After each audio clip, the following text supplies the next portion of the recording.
Okay, let's play some damn chess. You snot-eyed slut from China, Japan, and the Orient. The Horient. Come on, slut, start the game. You slut.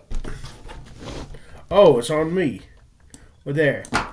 How you like me now, you fucking cunt? Shit. God, cunt, bitch.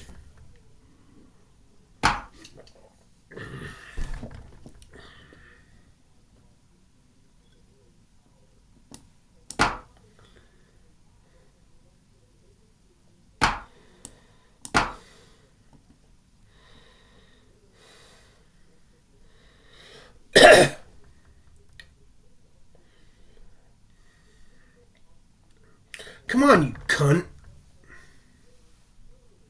Move, cunt. You cunt. Come on, you cunt. Cunt. With Uzi Emily.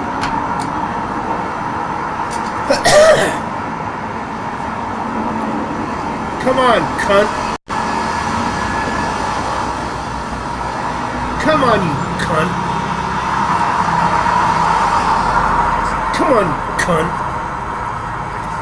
Cunt, you cunt. Come on, you cunt. Cunt.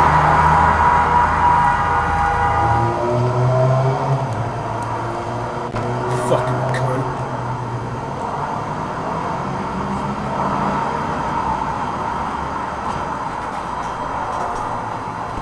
You fucking cunt. Come on, cunt.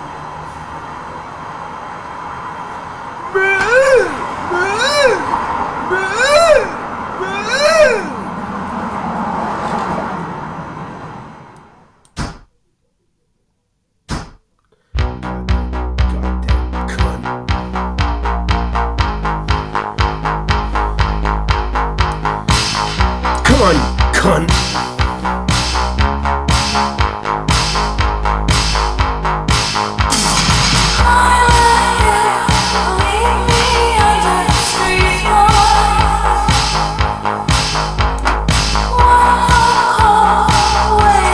Come on, cunt.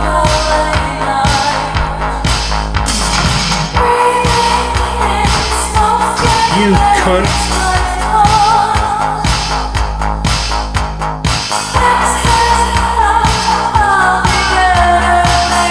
Come on, cunt.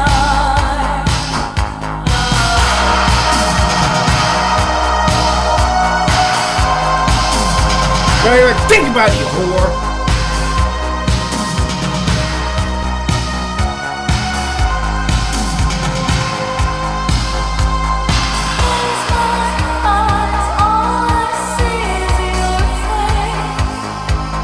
Come on, you whore. Move, you whore.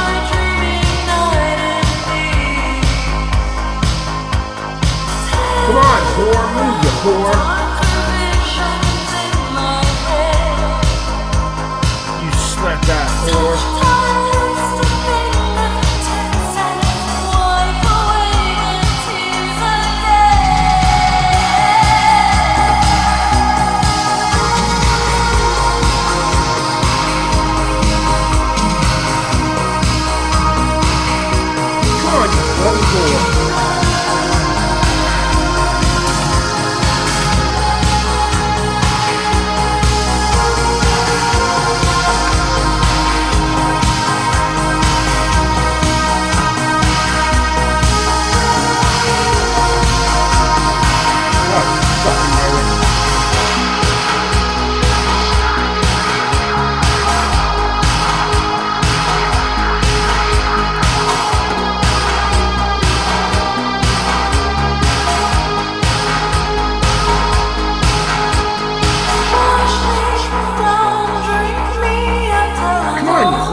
whore.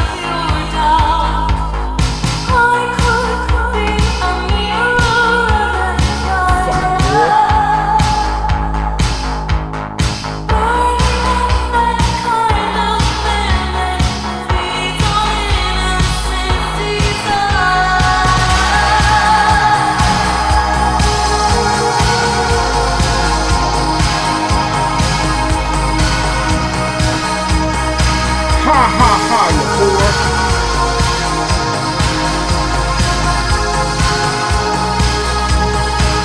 God damn it.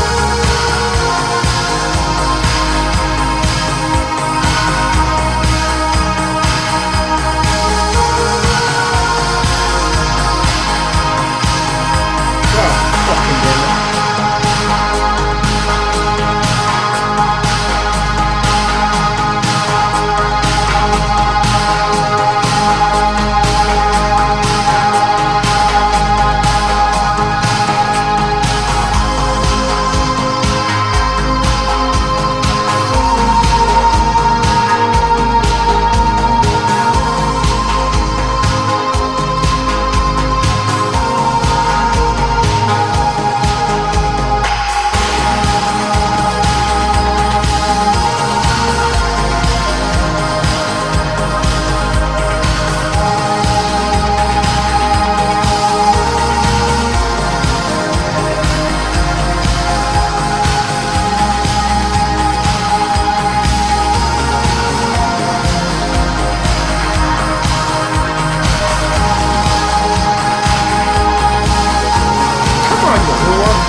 Ah!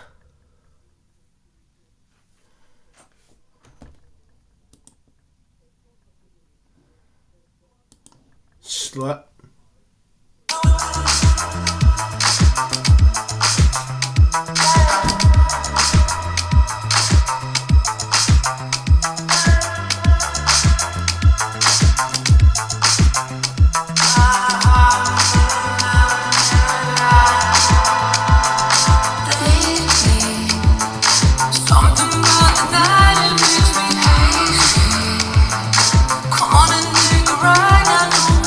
Now fuck up and move that rook right here. I'll stick my dick in your butt.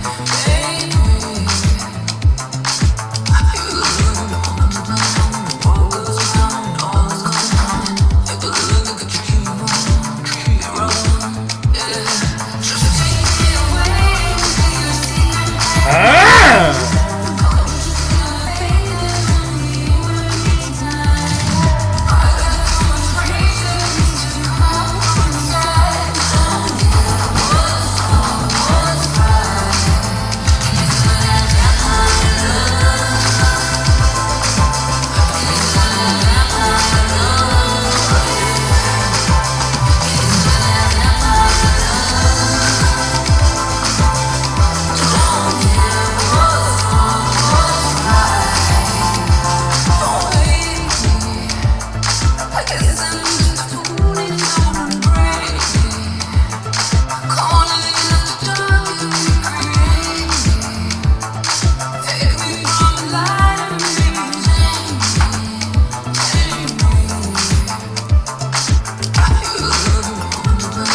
Don't even think about you, whore. Oh, you'd be a fool to try that shit.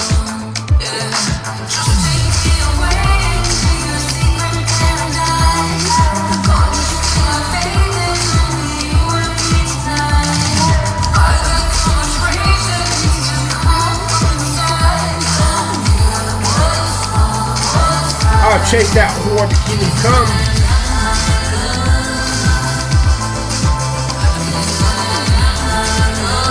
Whore.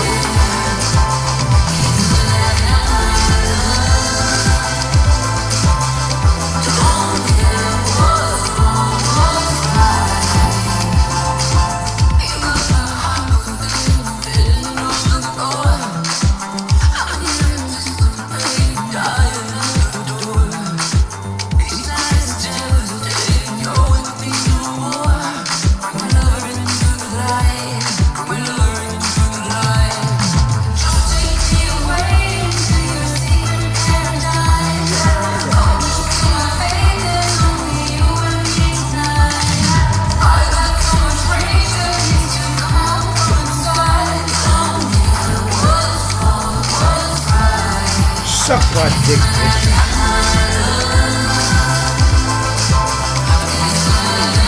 Ah!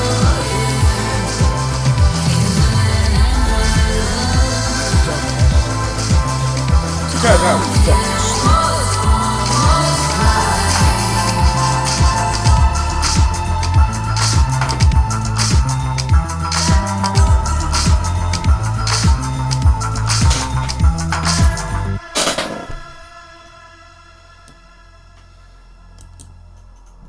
I just shit in my pants.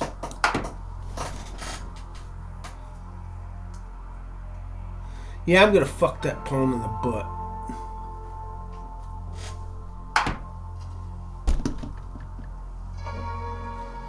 Ah!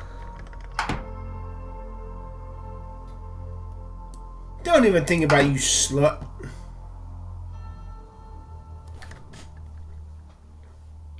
You whoremonger from China.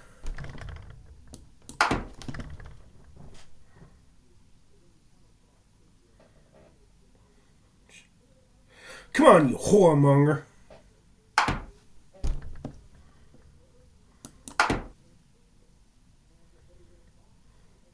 Damn, I could have fucked the pawn.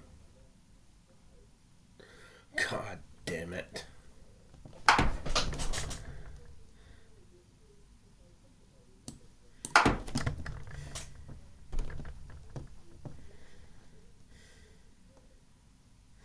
Man, I'm fixing to stick my dick in your butt. And twist!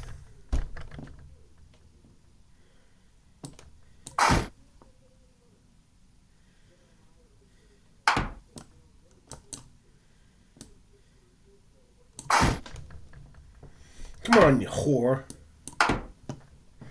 Cuz you just fucked up. I'm fixing to get myself a whore. Slut.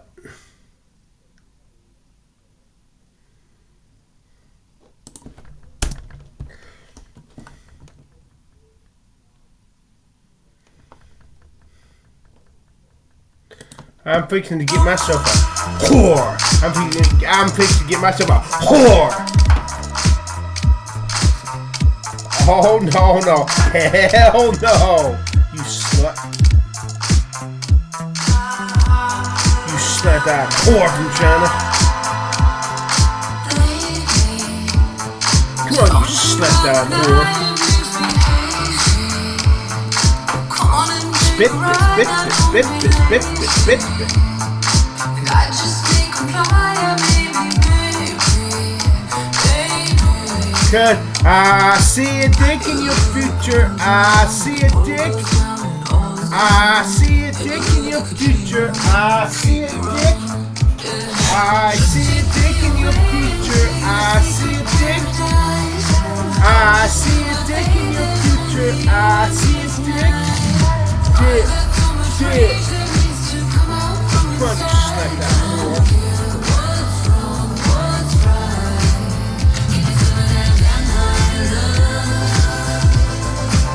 Come on, you slap that whore from China.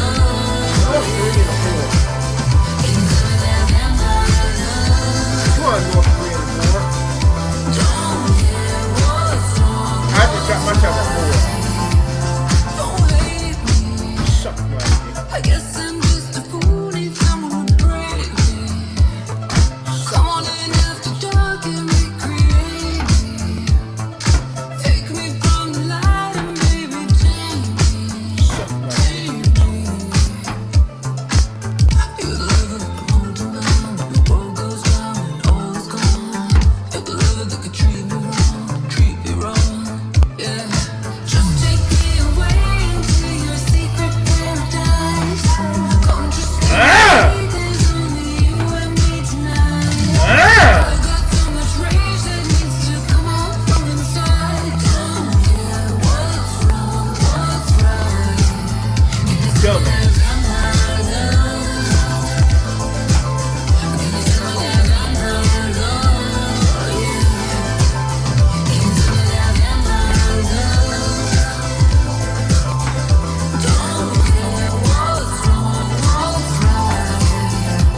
Spit, spit, spit, spit, spit.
God damn it.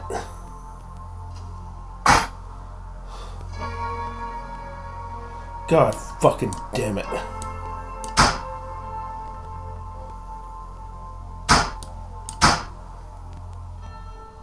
God damn it. God damn it.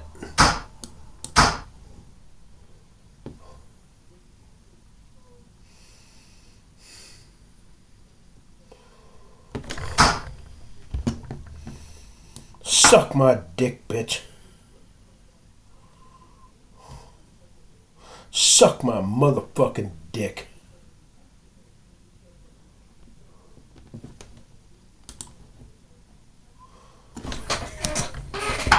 God fucking damn it.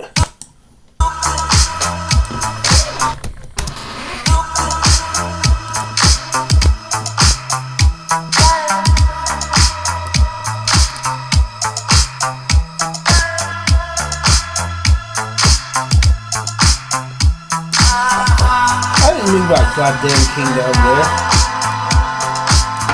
Get that damn bitch shit ass out of here. Come on and take a ride, now don't be lazy. And I just may comply, and baby. God damn it.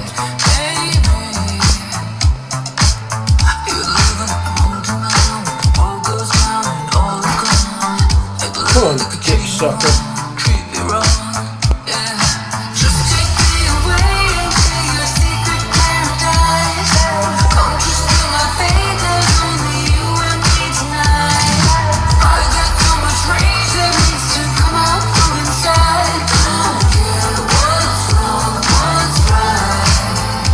God damn it.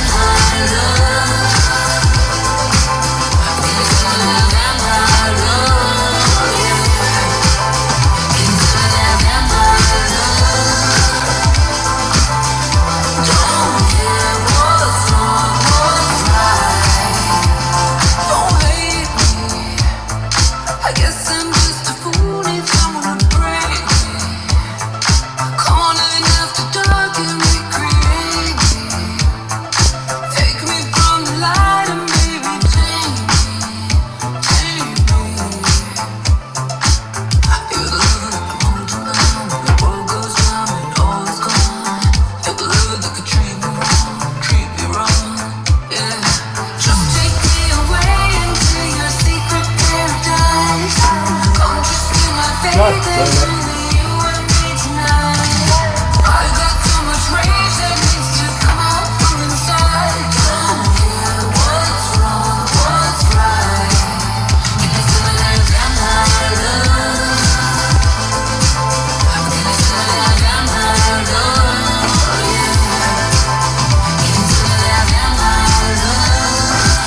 God fucking damn it.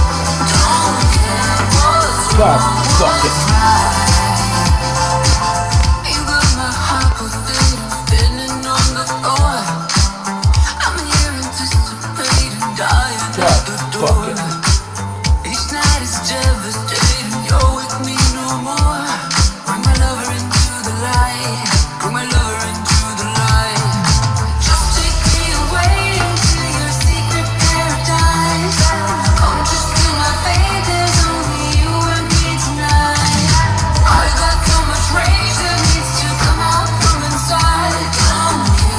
God damn it.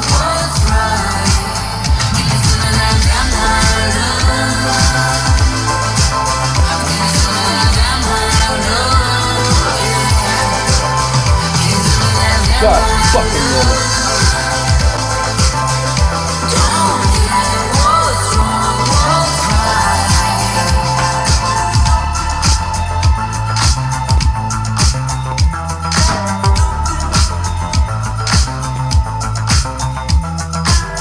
You stupid bitch.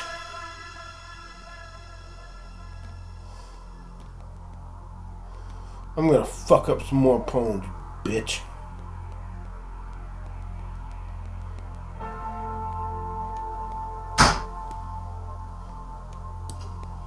I just eared your rook.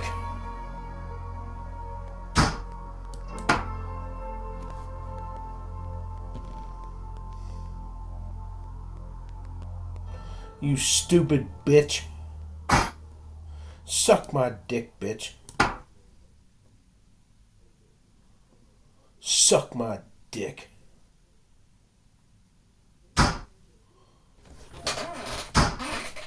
God fucking damn it.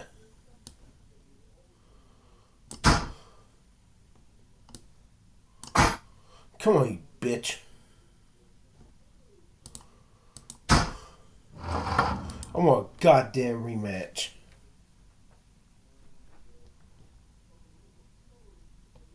God damn, yeah. Yeah, bring it on. Bring you stupid bitch. You cunt.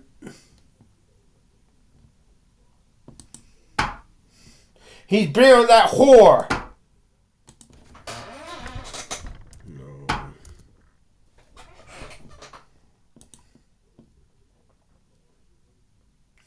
Don't even think about you, whore. You slimy whore from China. You filthy little whore. With her Uzi spit.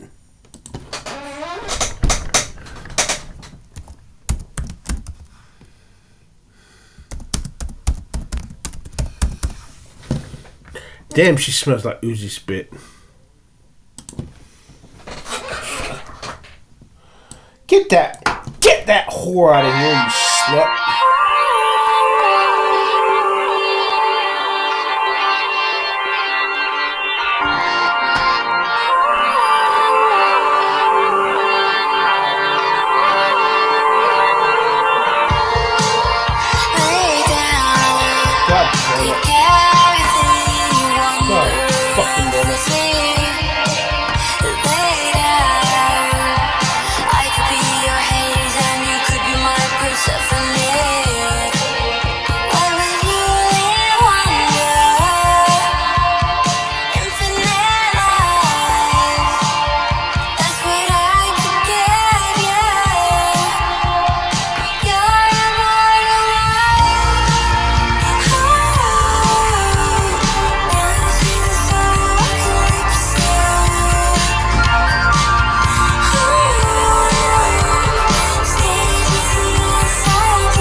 I just dicked up that fucking pole.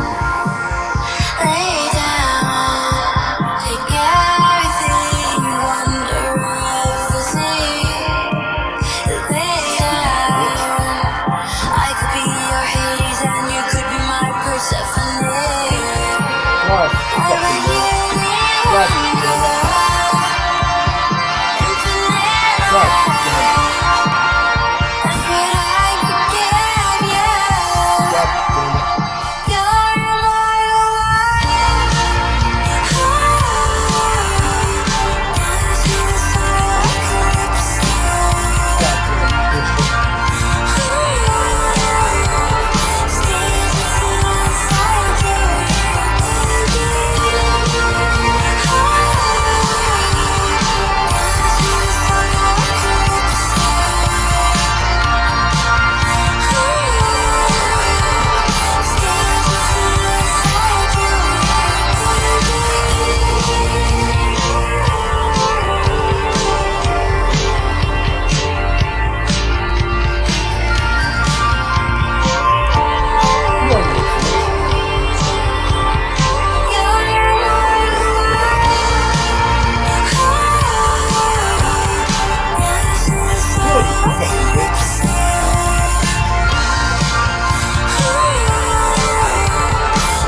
God, fuck it. God, fuck it.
God, fuck it.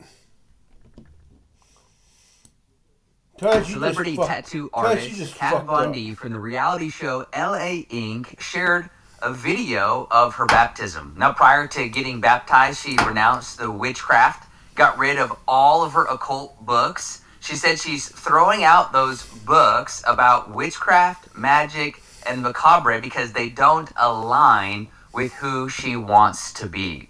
She's even getting the tattoos that don't align with her new life covered up. But after her recent baptism, aligned with her new life covered up. But after her recent baptism, she's received some backlash, not from her friends who aren't believers, but from Christians. She posted a video in response to the backlash that she received. Let's check it out, and I'll break down this video. But this is where I'm at, and to me, my baptism was a public demonstration of where I stand with my faith, and basically letting people know that I'm not ashamed. And and so that's why I really wanted to share it with people, and like if there was anybody out there that felt like they were at a crossroads and don't feel like you fit in, because I don't feel like I fit in anywhere now, and or that I ever have, to be honest. Like, you're not alone. There's and it's crazy how many people in my DMs and stuff like shared with me what they've been going through too. And so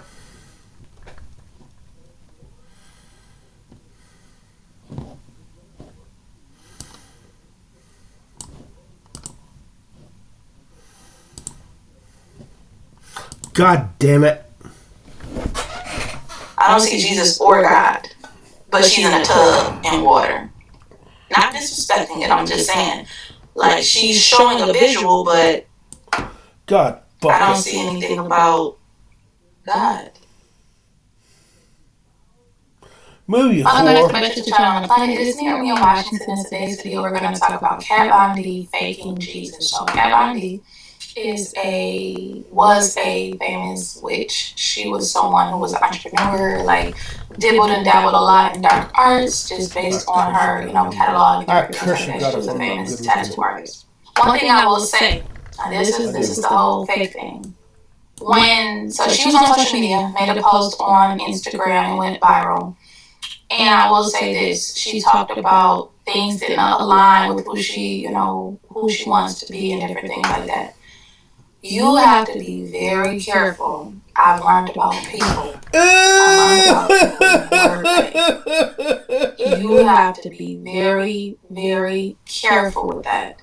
Because when you are a follower of Jesus Christ, you're a follower of the Most High God, you have to include the name I just eared your rook. I will go back and look at her post later. Cutting off but your I do left not ear. believe she included Jesus. If she did, I'll make I just another eared addition to I the just video. eared your rook. But I didn't. Let me go look now. Now I'm Let me finna go look fuck at your it. butt. But she did include a cross. I noticed that she had a cross, like a Latin cross on her status. I just eared. Now, you gotta understand that Satan used crosses. So that's what I'm saying. You gotta be very, very, very. I got a lot to say about this. So get ready. But in the video, it's like it looked like it was a Catholic church. I'm not 100% certain, which is another thing. But did she take down the post? No, she didn't take the post down. Okay, now this is my point. She posted this October 3rd, right? Now, I'm watching the video. Lord have mercy. She got all these. Man, I could have taken the whore. These unks in the video. The unk cross. Why did I take it? Her I could have church, dick up her friends. Which is like, man, I was not thinking about a good goddamn.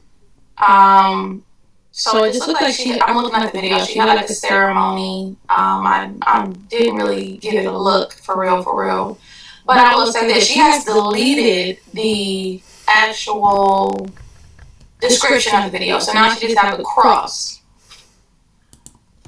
Why did you delete the description? That's what I mean by you gotta be careful about certain things. Like, if you were proud of it, why delete it and screenshot it and include it in the video? But if you were so proud, why delete it and include it in the video? Why delete it and screenshot it and include it in the video?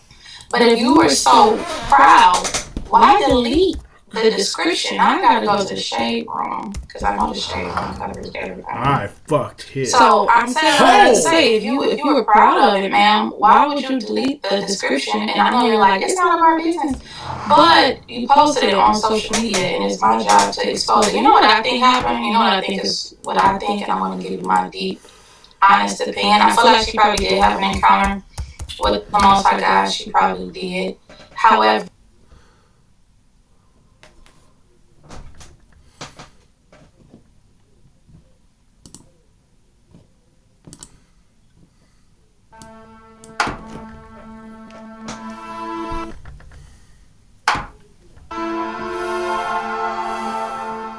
Imagine a history not written in stone, but etched in the sands of time, constantly shifting and revealing new truths. At the heart of Western civilization and the Abrahamic faiths lies Judaism, a beacon of spiritual and cultural influence. Suck my dick, But what if this ancient religion, believed to be as old as time itself, was actually younger than we have ever imagined? Dick. Suck my slut. This riveting documentary, backed by cutting-edge scholarship, dares to ask the provocative question. Did the practice of Judaism as a way of life by the Judeans truly begin around the 2nd century BCE, rather than in the deeper recesses of history? You suck my dick, bitch. Such a revelation could shatter our understanding of the Bible's antiquity and the roots of a faith that has shaped the world. Suck my dick. Prepare to delve into a narrative unlike any you've heard before. You suck my dick. We're not just retracing steps in the sands of history. We're digging new paths to uncover startling truths. Subscribe, hit the bell, and like this video. Grab a spade and join us on this unprecedented journey into the heart of Judaism's origins. This documentary promises to reveal insights so profound. They will redefine how we view one of the world's oldest religions. You suck. You suck my dick. Let's dig in.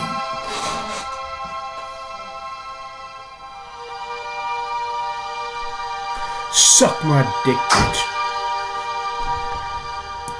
Suck my dick, bitch.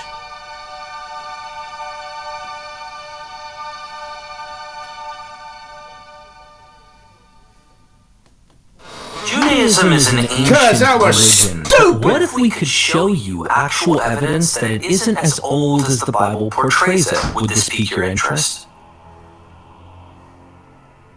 We will dig up the truth using archaeology and see how well this matches the claims of the biblical text. God, you stupid For 2,000 years, the religion of the Jewish people we call Judaism, which is a way of life completely centered around the laws of the Torah, has been overwhelmingly documented. This way of life encompasses everything from birth to death for the Jewish people.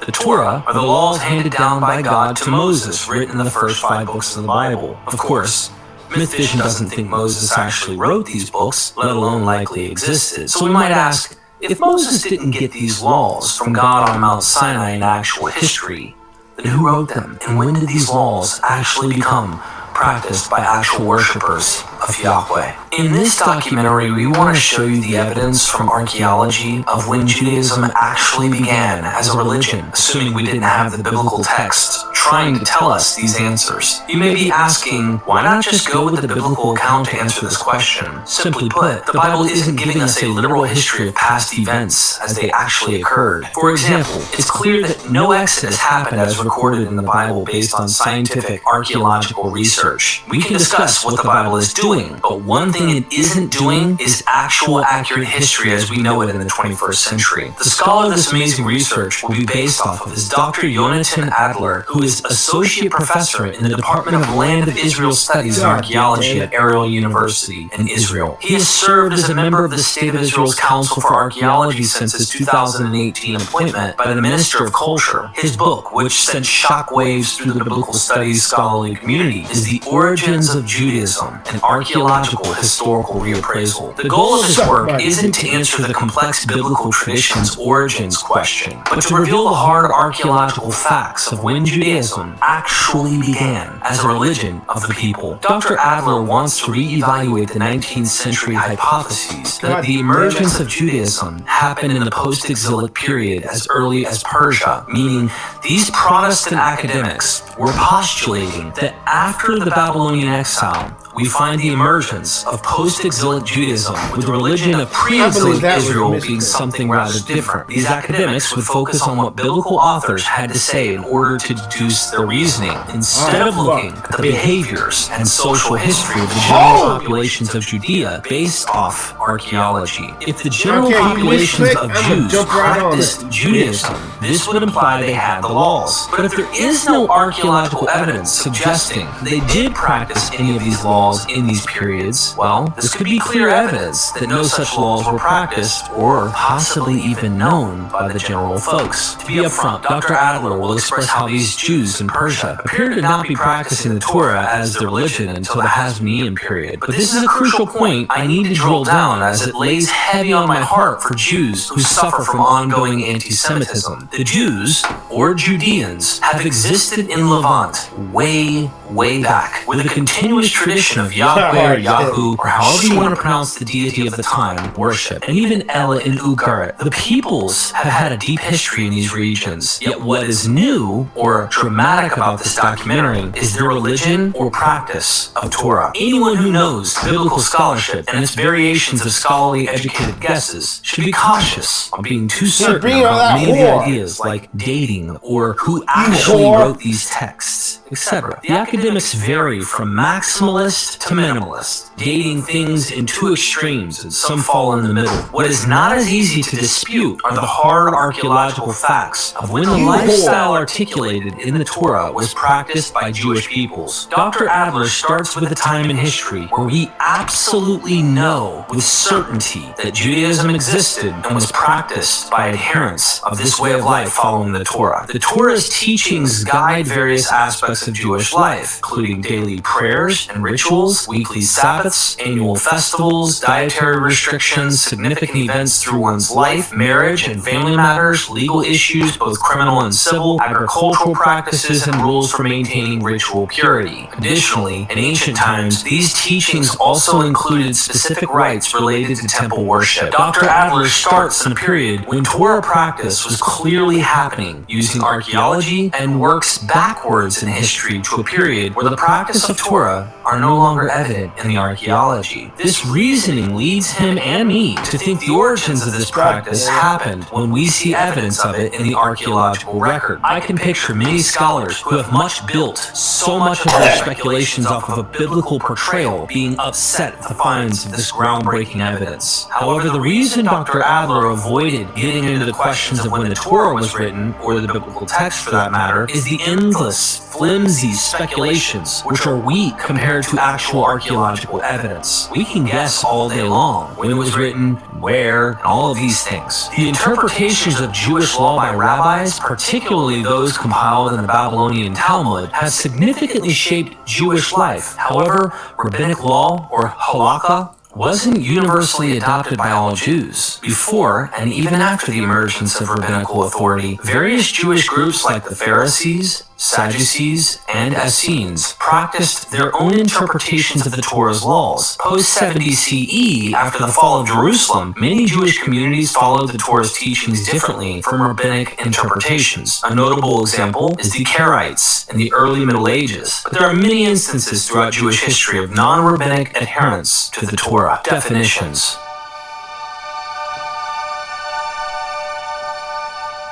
We will follow the definitions used by Dr. Adler in his wonderful work around terms like Judaism, Torah, also Jews, and Judeans, so you can understand the meaning going forward in this documentary. I ask that everybody watching this gets a copy of this book because it goes way deeper than this documentary, making the case as solid as possible. So get you a copy. Judaism. In this research, the term Judaism is chosen to describe a specific way of life. This choice aligns with both modern English usage and its etymological origins in ancient Greek. Judaism, as defined in Webster's Third New International Dictionary, encompasses Jewish rites, ceremonies, and practices, as well as the broader cultural, social, and religious beliefs and practices of Jews. This definition reflects what most English speakers understand by the term today. Regardless of the contemporary Jewish denomination, practices of Judaism are deeply rooted in the Torah, serving as either a source of inspiration or formal authority. For example, a Jew participating in Passover traditions is practicing Judaism, irrespective of their specific religious affiliation. The English word Judaism originates from the ancient Greek term Judaismos, which is derived from the verb Judaizo, meaning to act like the Judeans. In historical contexts, Judaismos signifies behavior in accordance with the laws of the Torah. This study employs Judaism to refer to the Jewish way of life governed by the Torah, focusing on societal practices rather than individual observance. The emphasis here is on observable practices rather than beliefs. This approach is chosen because practices are more visible or visibly discernible in a large group, whereas beliefs are more abstract and subjective. Studying a large population's beliefs can often lead to vague generalizations, so the focus is on the patterns of behavior that can be more concretely observed and described from an external perspective, like archaeology. Torah. It's important to know that Torah can mean different things depending on the time and text. Here's a simple guide to what I mean when I use Torah, Dr. Adler says. Firstly, Torah in the Hebrew Bible, which is a sacred text for Jews, is a term used a lot, over 200 times. It comes from a Hebrew word that means to teach or to instruct. So in this sense, Torah means a kind of teaching or instruction, and it's often linked to laws and regulations. In ancient Greek translations of the Hebrew Bible, Torah is translated to mean law. This version of Torah is closely connected to Moses, who, according to these texts, received instructions from God that included various laws. Secondly, toward the end of a period in Jewish history known as the Second Temple period, Torah started being used to specifically refer to the first 5 books of the Hebrew Bible. This is the version of Torah often mentioned in stories about public readings in synagogues. The third meaning of Torah, which is more common in Jewish religious writings called rabbinic literature, is much broader. Here, Torah refers to the whole system of laws and interpretations based on the first 5 books of the Hebrew Bible. These laws are pretty complex, sometimes seem to contradict each other, so they've been interpreted and discussed a lot over time. This Torah includes all the debates and different views that various Jewish groups have had about these laws. In Dr. Adler's first book. When he says Torah, he's talking about this broad, complex system of laws and interpretations that grew from the first 5 books of the Hebrew Bible. When he's only talking about those first 5 books, he uses the term Pentateuch. And when he's referring to the original Hebrew or Greek terms in the ancient texts, he translates them as instruction or law. Jews and Judeans. The study of ancient texts reveals a group known by various names, such as Yehudim in Hebrew and Yehudae in Aramaic. These names, dating back to the first millennium BCE, evolved over time. In Greek and Latin, the group was known as Judae or Judaioi, and in Latin, Judae. I'm probably not pronouncing the Latin correctly, but you get the idea, respectively. This name further evolved in European languages, leading to the English term Jews. In recent scholarly debates, there's an interesting discussion about the most appropriate term to use when referring to this group in ancient times. Some scholars suggest the term Jews implies a religious identity similar to Christian or Muslim, and argue it should only be used when the group had developed a distinct religious identity. They propose using Judeans for earlier periods. This debate centers on determining the historical point at which the group transitioned from being Judeans to Jews. In this study, however, we are not taking a stance in this debate. Our focus is on the emergence of Judaism among this group. We need a neutral term that doesn't predefine conclusions, and Judeans seems most suitable for discussing the period from the middle of the first millennium BCE to the first century CE. This term helps us discuss early epochs, like the Iron Age, where the term Jews is generally avoided by scholars. We will not delve in the origins of the Judeans or Israel as a people in this study. While their formation into a distinct group is intriguing, our research begins when they are already recognized as a distinct group. We will explore when and how the Judeans began to adopt the Torah as the central guide of their collective way of life. History of scholarship.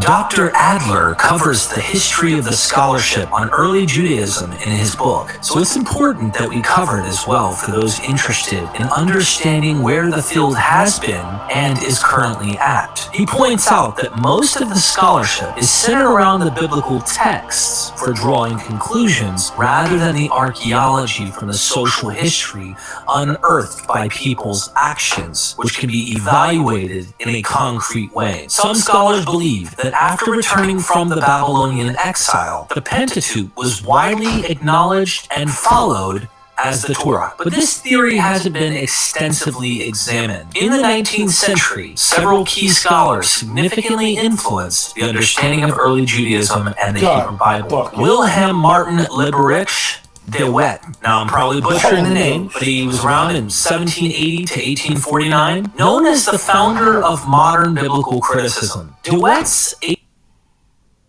1804 dissertation argued that Deuteronomy was written later than the other Pentateuch books. He identified Deuteronomy as the book of instruction or book of the covenant mentioned in the days of Josiah. In later works, he posited a fundamental shift in Judean religion and culture after the Babylonian exile, distinguishing pre-exilic Hebraism from post-exilic Judaism. His work, however, was based more on his interpretation of biblical texts than on evidence of actual practices among the Judeans. Karl Heinrich Graf, 1815 to 1869, and Abraham Kennan, 1828 to 1891. Expanding on De Wet's ideas, Graf and Kennan proposed that part of the Pentateuch dated to the post-exilic period, as they aligned more with post-exilic works. Kennan introduced the term priestly code for these late sources, suggesting Ezra and Nehemiah played key roles in establishing them as part of the Pentateuch, founding Judaism. Neither of these scholars looked into evidence outside of the Hebrew Bible's literature to see the actual practices of the Judeans. Julius Wellhausen, 1844 to 1918. Building upon previous works, Wellhausen formulated the documentary hypothesis, dating different sources of the Hebrew Bible to various periods. His 1883 Prolegomena to the History of Israel had a profound impact, arguing that the Mosaic Law's promulgation marked the transition from ancient Israel to Judaism. Edward Meyer, Empire, 1855 to 1930. Meyer's 1896 work suggested that Judaism originated with the Persian Empire's enforcement of the Torah as law for Judeans. He differed from Wellhausen by emphasizing the role of Persian imperial mandate rather than an internal Judean initiative. These scholars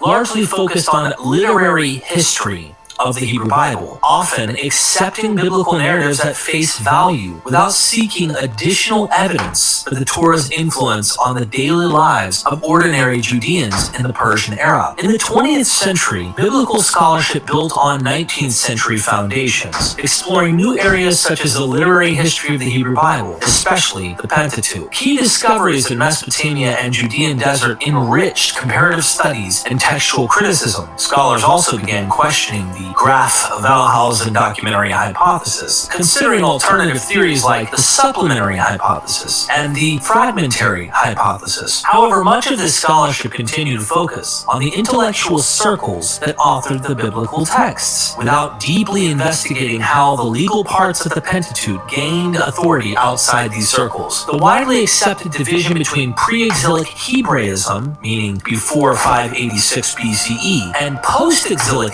Judaism after 538 BCE remained largely unchallenged. In the 1990s, scholars revisited Meyer's hypotheses that the Persian Empire authorized the Pentateuch as the official law for Judeans. This theory of Persian imperial authorization sparked debates but lost favor by the early 21st century. Discussions centered on the Achaemenid policy towards local legal norms and whether the Pentateuch was specifically endorsed by the Persians. However, there was limited investigation into whether the Persian population of Yehud knew about the Pentateuch or practiced its laws. The details of this debate will be explored later in this documentary. During the 19th and 20th centuries, there was a significant increase in epigraphic discoveries that provided insights into the rituals and cultic practices of ancient Judeans. These discoveries included writings on various materials like papyrus, skin, pottery shards, ostraca, stone, metal, clay tablets, seals, seal impressions, and coins. Generally, these epigraphic remains from the Persian and Hellenistic eras were integrated under the assumption that the Torah was already an authoritative law for ordinary Judeans. However, any findings that contradicted this assumption were often dismissed or reinterpreted to align with the Torah. A notable example is the collection of the 5th century BCE Judean writings found at Elephantine in southern Egypt. This Judean community appeared to be unaware of or in contradiction to the Pentateuch laws. Some scholars,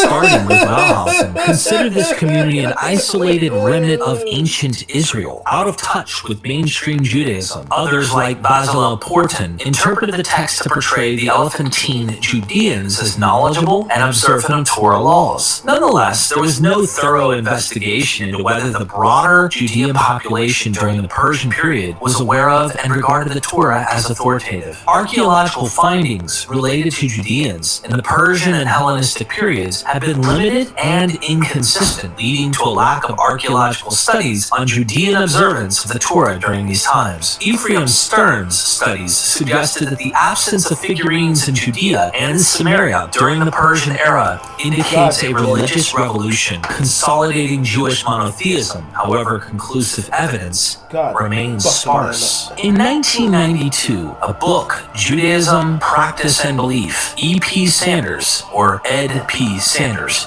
introduced the concept of common Judaism, referring to a set of practices and beliefs shared by most Judeans in the 1st century CE. This concept was groundbreaking for its focus on the everyday lives and beliefs of ordinary people. Sanders used a combination of critical analysis of 1st century text and archaeological evidence to explore the behaviors and beliefs of average Judeans. He concluded that during this time, Judeans globally shared a common set of practices and beliefs centered around the Mosaic Torah and other sacred scriptures. Sanders' work was pioneering in its rigorous examination of Torah observance among the masses in antiquity and was notable for incorporating both textual and archaeological data. While not all of Sanders' arguments gained unanimous scholarly acceptance, his idea of a shared set of practices and beliefs among ordinary Judeans has been highly influential. It's worth noting that Sanders focused specifically on the 1st century CE and did not delve into the historical development or origins of this common Judaism. Shay Cohen's 1999 book, The Beginning of Jewishness, explores the origins of a distinct identity he terms Jewishness, emerging from an earlier Judean identity. Cohen argues that initially terms used for Judeans like in Hebrew and Aramaic language, Yehudim and Yehudai, were purely ethnic, linked to the geographic homeland of these people. These early Judeans had their own language, customs, institutions, dress, cuisine, and religion, but no single characteristic was predominant in defining their group identity. Cohen identifies a significant shift during the late 2nd century BCE, influenced by Hellenistic culture and politics. The Hasmonean era, according to Cohen, marked a key turning point where the Judean state under Hasmonean rule transformed into a league allowing the inclusion of non-Judeans. This period marked the first instance where non-Judeans could adopt Judean religious identity without assuming their ethnic geographic identity, marking the beginning of Jewishness, as Cohen defines it. Cohen's work is notable for placing the emergence of a distinct religious identity of Judeans in the Hasmonean period rather than the Babylonian exile. His focus is on the categories of identity and the potential for transitioning between them to answer questions about what defines us versus them and whether they can become us. Interestingly, Cohen does not delve into the origins of Torah observance among ordinary Judeans. He assumes that by the end of the 2nd century BCE, the Torah was widely known and observed, focusing instead on when Torah observance became a central characteristic of Judean identity. John Collins' 2017 book, The Invention of Judaism, places the Torah at the forefront of its analysis, tracing the evolution of the concept of Torah in Judean literature from Deuteronomy to the era of Paul. Collins highlights a significant transition in the mid-2nd century BCE, which he terms a halakhic turn. This period saw a surge in literature deeply concerned with halakha, Jewish law, evident in works like the Temple Scroll, Jubilees, and particularly 4QMMT. Before this shift, Collins notes, there was no similar focus on legal obligations in various Judean literary traditions, including wisdom literature, tales of the Eastern diaspora, early Enochic literature, and others. He observes that until the mid-2nd century BCE, the Mosaic Torah was revered and respected, yet it wasn't necessarily seen as something requiring detailed observance. Collins' work is significant in understanding the dramatic change in the treatment of the Torah in Judean literary works after the Hasmonean revolt. However, it's important to note that this study is centered on intellectual history, not social history. It examines the evolution of the idea of the Torah among generations of Judean intellectuals and does not delve into whether ordinary Judeans were aware of these intellectual developments or even if the concept of Mosaic Torah was widely known among the general Judean populace. Reinhard Kratz, Historical and Biblical Israel, originally published in German in 2013 and later in English in 2015, distinguishes between the history of Israel and Judah and the biblical tradition. Kratz argues that while these two elements are intertwined, they are not identical. He bases the history of Israel and Judahite on epigraphic and archaeological evidence, supplemented by critical analyses of the biblical tradition. Kratz revises Wellhausen's idea about the Babylonian exile being a dividing line between ancient Israel and Judaism. He suggests that ancient Israel coexisted with Judaism both before and after 586 BCE. To add clarity, Kratz introduces the term biblical Judaism, commitment to the biblical tradition and Mosaic Torah, and non-biblical Judaism, Yahweh devotees, without such commitment. His study of various Jewish epigraphic records led him to conclude that the Hasmonean revolt marked marked the real historical divide between these two forms of Judaism, with non-biblical Judaism likely predominating before this period. Kratz's work is significant for acknowledging the possibility that the biblical tradition, including the Mosaic Torah, may have been marginal in Judean society for centuries. His studies among the first to actively consider evidence, especially epigraphic, from the Persian and Hellenistic periods concerning ordinary Judeans. He investigates whether these people were aware of the biblical tradition and if they considered it authoritative. Kratz, like Cohen and Collins, views the Hasmonean period as a formative era. For Cohen, it marks the emergence of Jewishness as an identity. For Collins, it signifies a halakhic turn. Among Judean intellectuals, and for Kratz, it represents the widespread dissemination of biblical tradition among Judeans. Critical evaluation of the evidence.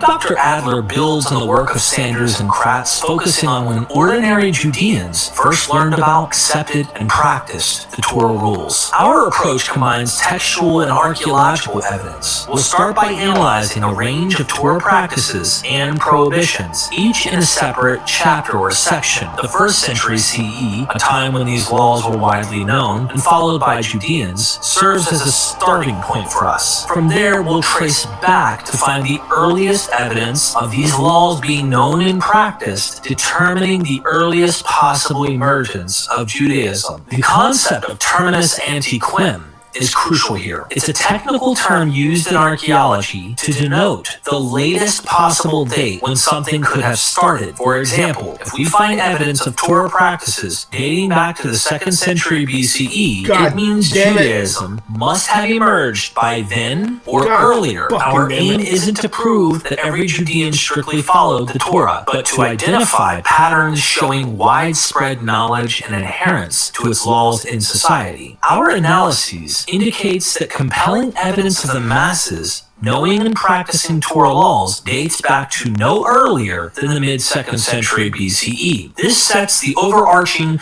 terminus ante quem for the initial emergence of Judaism. Chapter 7 of Dr. Adler's book focuses on reassessing the origins of Judaism before the earliest date of Torah observance established in the earlier sections. Since there's no evidence of widespread Torah observance or knowledge among Judeans during this period, our approach here differs from the data-driven analyses in previous chapters. In this section, we examine indirect and contextual evidence from the Persian and Hellenistic periods. This includes looking at broader textual evidence that previous scholars have considered indicative of early Judaism. We'll also investigate whether specific Torah rules or categories of laws were not observed at certain times. Although such evidence might be limited and anecdotal, a significant amount of it could suggest the Torah wasn't yet widely recognized as authoritative. Additionally, we'll assess the political and cultural contexts of Judeans during these times. This involves exploring historical reasons and mechanisms that might have influenced the emergence of Judaism at a particular time. Our findings suggest that the Persian period might not be the best era to look for the origins of widespread Torah observance. Instead,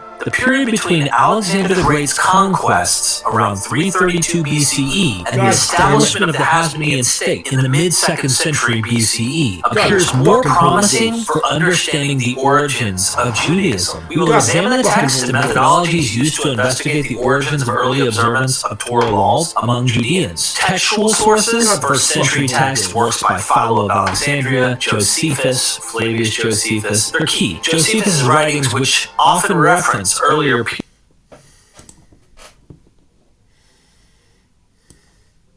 God, fuck it.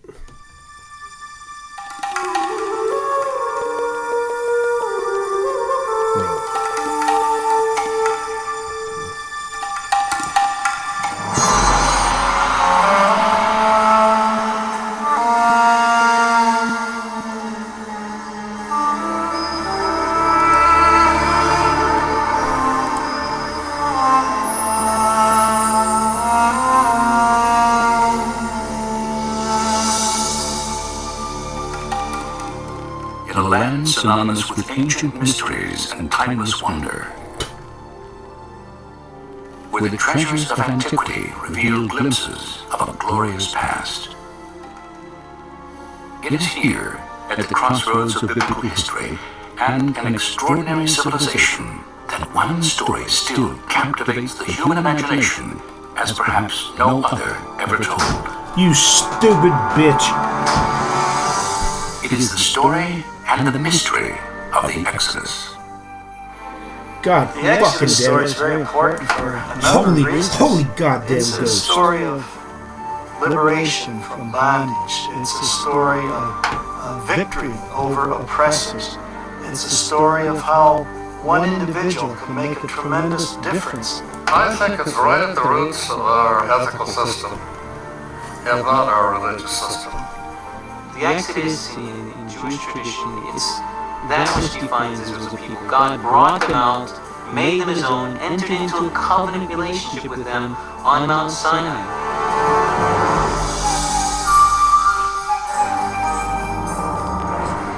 The Exodus story has endured for more than 3,000 years, and the power of its message and imagery is undeniable.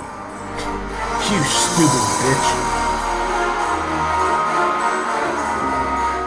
Yet, despite the religious and cultural significance of the Old Testament narrative, doubts about its authenticity You just have fell for long the oldest existed. goddamn trick in the goddamn book. Scholars generally have rejected the historicity of the Exodus account. And this is because of this lack of direct evidence outside the Bible that would substantiate these events. And this is why you have, in scholarly circles, great skepticism about You whether we can stupid ever bitch. establish firmly a root of the Exodus, or even that there was an Exodus. The skepticism of the archaeological community has triggered many questions about the biblical narrative. Did Israel's exodus from Egypt actually occur? If it did, then why has so little evidence been unearthed? Were the people and events described in the biblical account real, or nothing more than elaborate fiction?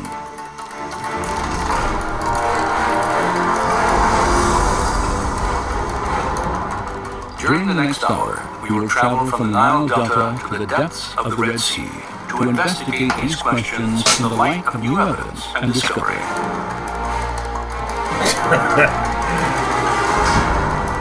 On this journey, we will explore and test the biblical record.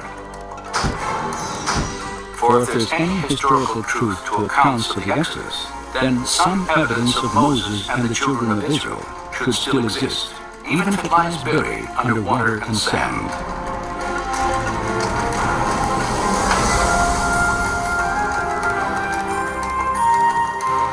Join us now as we probe ancient mysteries, to examine the Exodus story against the testimony of science, history, and archaeology.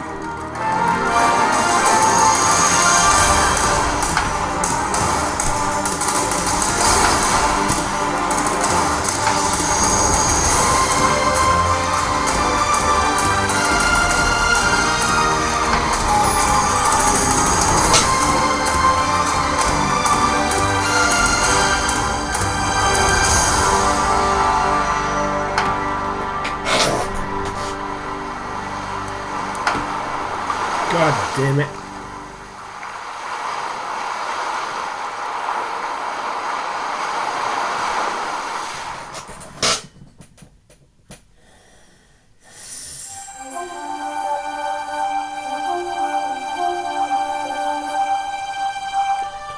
Then Pharaoh spoke to Joseph, saying, "The land of Egypt is before you. Have your father and brothers dwell in the best of the land. Let them dwell in the land of Goshen."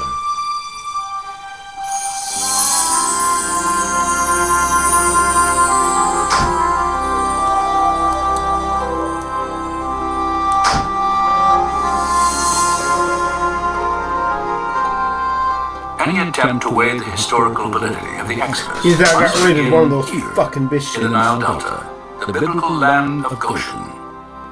For according to the scriptures, this is where Israel first settled in Egypt.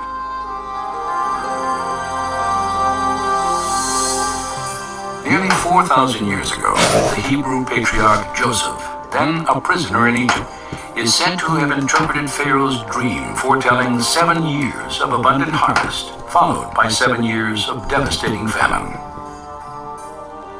After delivering this prophecy, Joseph was commissioned to oversee the harvest and storage of grain throughout the land.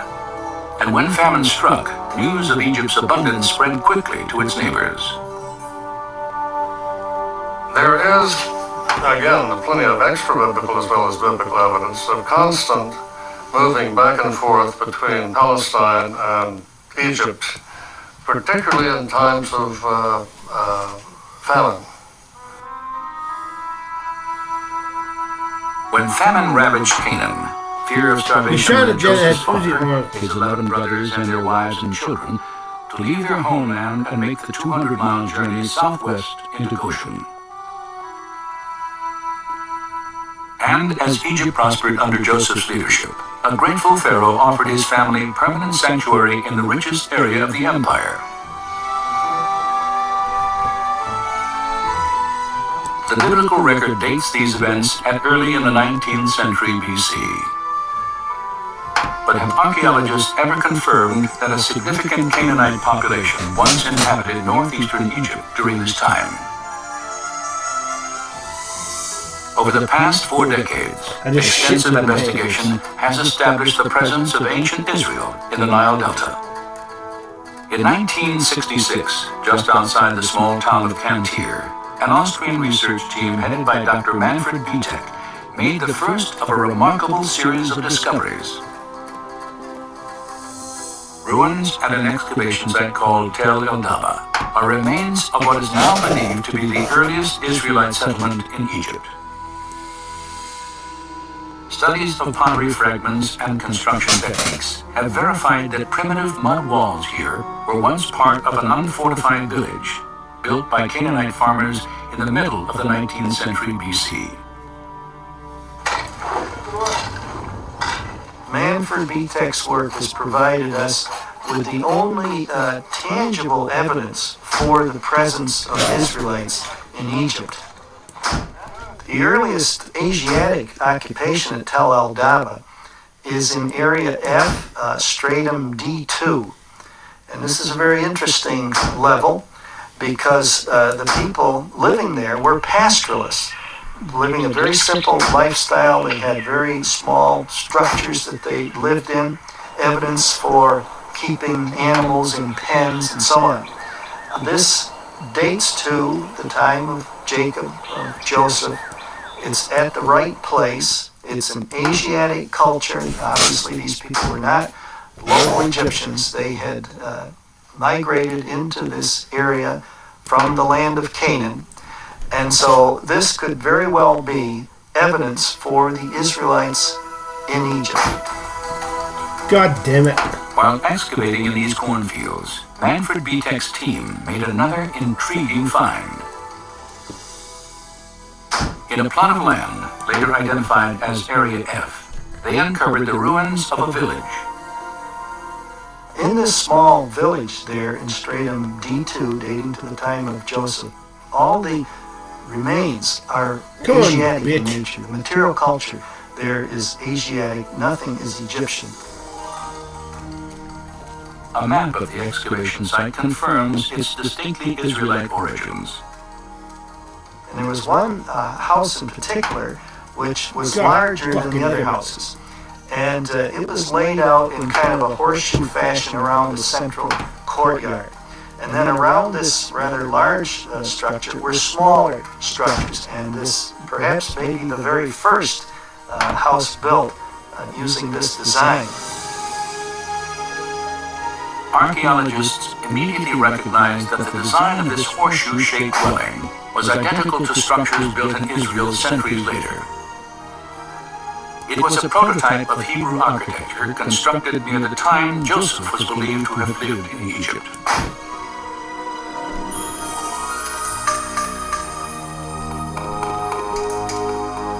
God damn it. And Joseph died, but the children of Israel were fruitful and multiplied, and the land was filled with them. Then there arose a new king over Egypt, who did not know Joseph. And he said, "Look, the people of the children of Israel are more and mightier than we. Come, let us deal with them, lest they join our enemies and fight against us." God damn it. God fucking damn it. The scriptures tell us that following Joseph's death, Pharaoh drove the Israelite population into slavery. God. Several archaeological discoveries have also confirmed this aspect of the biblical account.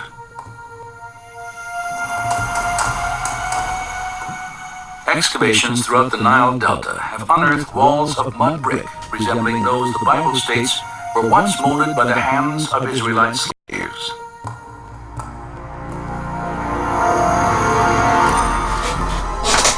This practice was vividly illustrated in an 18th dynasty tomb painting depicting foreign slaves making bricks from mud and straw. An inscription on the mural echoes the slave master's dreaded warning. "The rod is in my hand. Be not idle."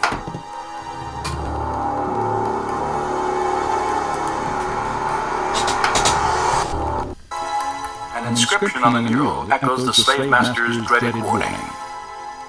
"The rod is in my hand. Be not idle."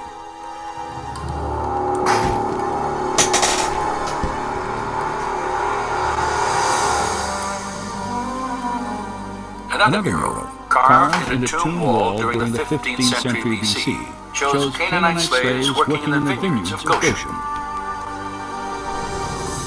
And fragments of the Brooklyn Papyrus, dating back more than 3,700 years, report the transfer of domestic slaves from one Egyptian owner to another.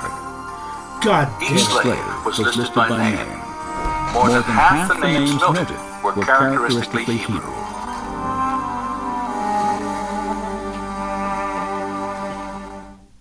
God fucking damn it.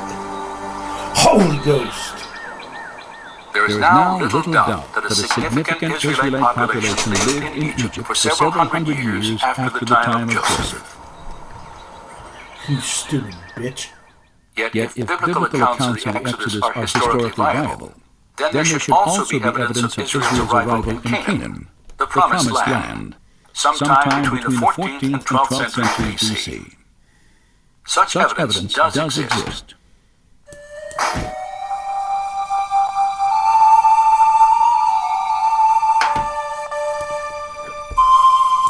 More than 3,200 years ago, the pharaoh Merneptah ventured out of Egypt on a military campaign through the land of Canaan.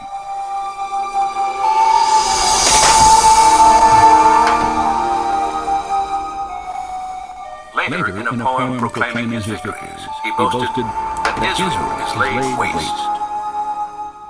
This inscription dates from about 1210 BC and establishes that the Israelites had arrived and settled in Canaan well before Merneptah's conquest at the end of the 13th century.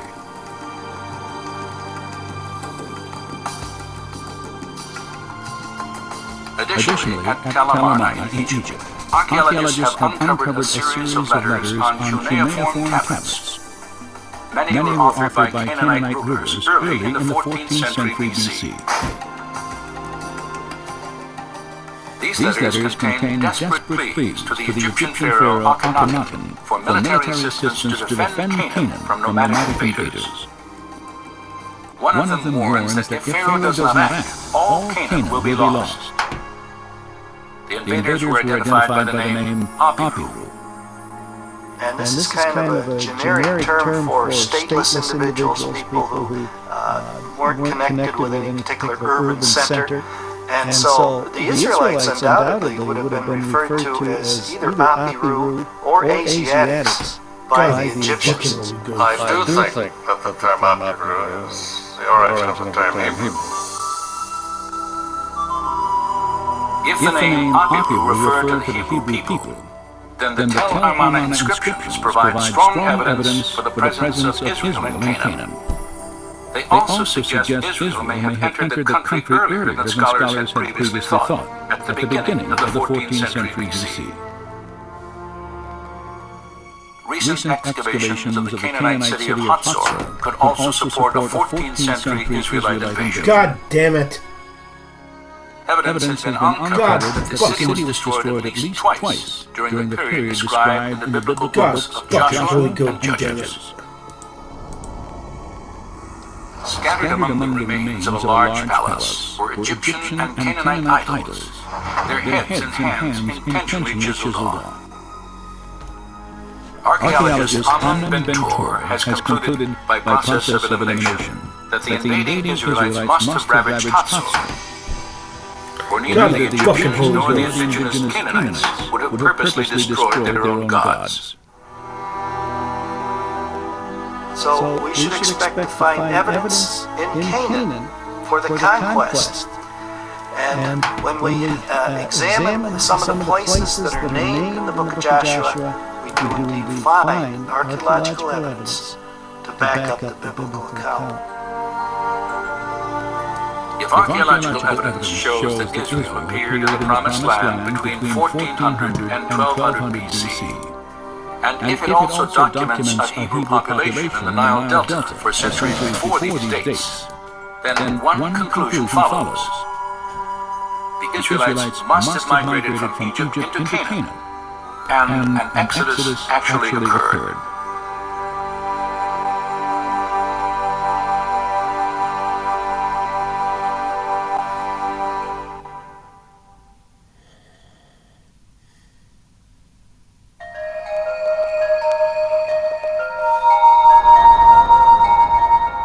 When you have brought the people out of Egypt, you will worship God on this mountain.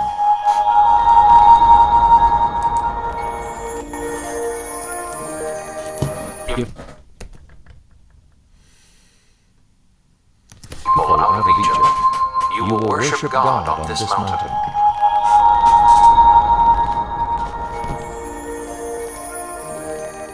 If an exodus took place, then a new question arises.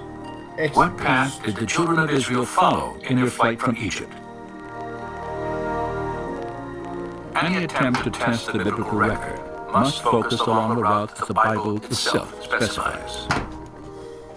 Scholars have proposed many theories, but each must account for one fact. According to the book of Exodus, after leaving Goshen, the Israelites first set out for the Holy Mountain, where they were to meet and worship God. Moses and his people traveled to a mountain known in the scriptures by two names, Horeb and Mount Sinai. Controversy has long surrounded its actual location. If you read the literature on the identification of Mount Sinai, you'll probably find 15 or 20 mountains which have been named by scholars. With scholarly arguments as to why this rather than that is Mount Sinai. It's a chaos of critical conflict.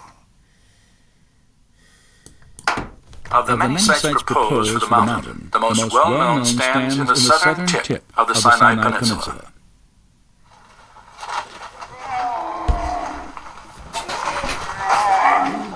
Each morning throughout the year, pilgrims from around the world climb to the 7,500-foot summit of what is generally considered to be Mount Sinai.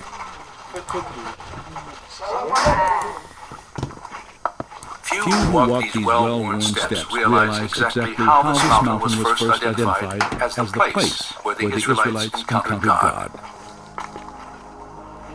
In the 3rd century CE, you have the rise of the Christian monastic movement, Christian ascetics going off in the desert to get along with God, following very consciously the patterns of Moses and Elijah. And some of the Christian ascetics in Egypt moved into the That's their new area for the desert. They would seek God, get along with God.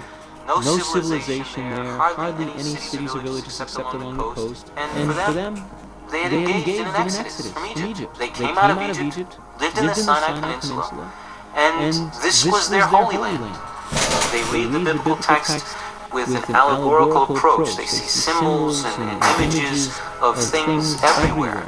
And then you looked around, the large mountains of Jebel Yusuf, it looks a lot like what probably Mount Sinai might have looked like. So already, probably by 350, it seems that some of these monks developed a tradition of identifying Jebel Musa, Jebel Katrina, one of these other mountains in the Sinai Peninsula with the mountain which Moses himself actually ascended. By early in the 4th century, Christian pilgrimages to this mountain had become commonplace. And today, a chapel and a monastery stand at the base of this traditional site of Mount Sinai. Since 1956, archaeological teams have searched for evidence that Moses and the Israelites once camped here for nearly a year after their flight from Egypt. Well, the Department of Antiquities brought together bands of archaeologists, both Israeli and non-Israeli, to try to do the most comprehensive survey imaginable, because they knew that Sinai was going back to Egypt. So there was intense surface exploration, and when we go to Sinai, we can't find anything. It is tabula rasa so far as the period of Moses is concerned. It was empty. When it was under Israeli control, they found nothing really which would suggest Israelite interest in that area out of over 8,000 inscriptions from the southern half of the Sinai Peninsula. Only a handful are Hebrew Arabic, hardly any. And so the tradition of identifying one of the mountains in the Sinai Peninsula with the Mountain of Moses was a Christian invention, purely a Christian invention, without any Jewish precedence whatsoever. No Jews were ever interested in the Sinai Peninsula with any respect anyway to Moses. Does the lack of Hebrew tradition and archaeological evidence discredit the biblical record, as many skeptics have argued? Or does it indicate that Mount Sinai stands somewhere other than the Sinai Peninsula? On this second question, the Bible appears to speak quite clearly.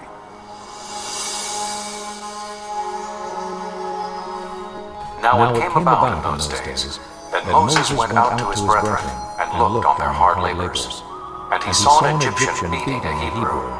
And when he saw there was no one around, he struck down the Egyptian and hid him in the sand.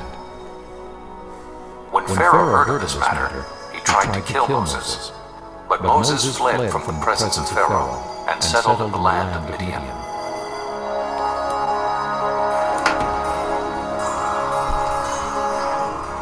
The scriptures indicate that 40 years before the Exodus, Moses fled from Pharaoh by traveling east to Midian, an ancient territory located entirely in what is now Saudi Arabia.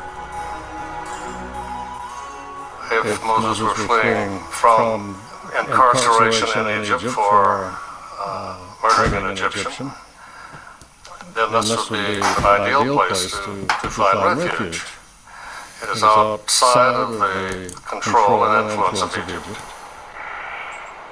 Moses' decision to hide in Midian may have been influenced by the presence of the Egyptian military in the Sinai Peninsula. God damn it.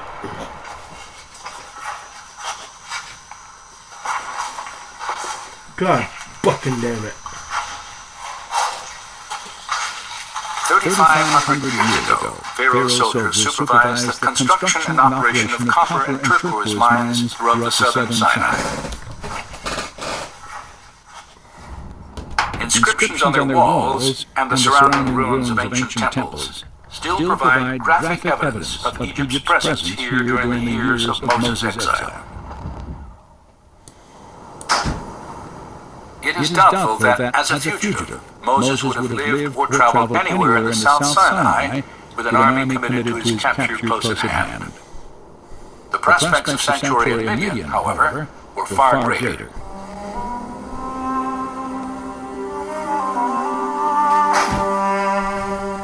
Separated by the Red Sea from the Egyptian army in the Sinai Peninsula, Moses married a Midianite woman, tended the flocks of his father-in-law Jethro, and lived in obscurity for 40 years, until the day he wandered to the base of Mount Sinai.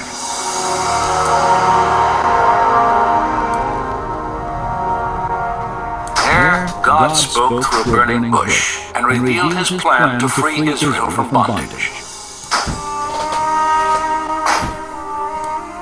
Given the biblical record, some believe that Mount Sinai must be in Midian.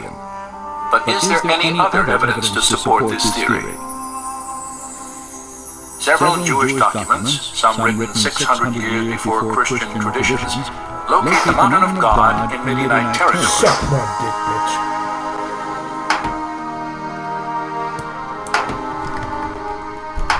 In 250 BC, a council of 70 scholars translated the Hebrew Bible into Greek for the first time.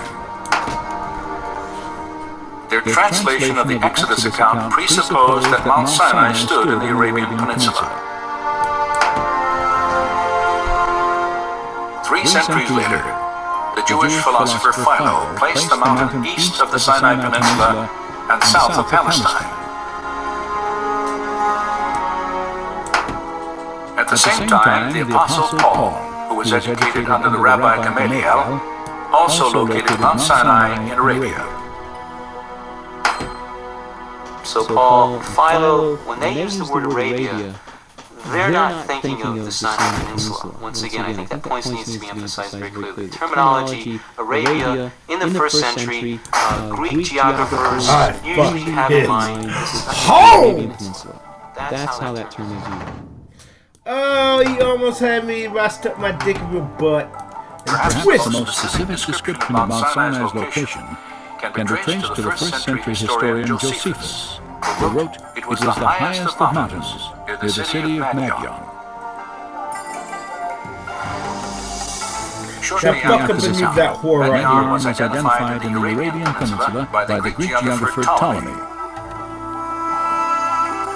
And 1900 years later, archaeologists excavated this city that, according to ancient records, had once stood near Mount Sinai.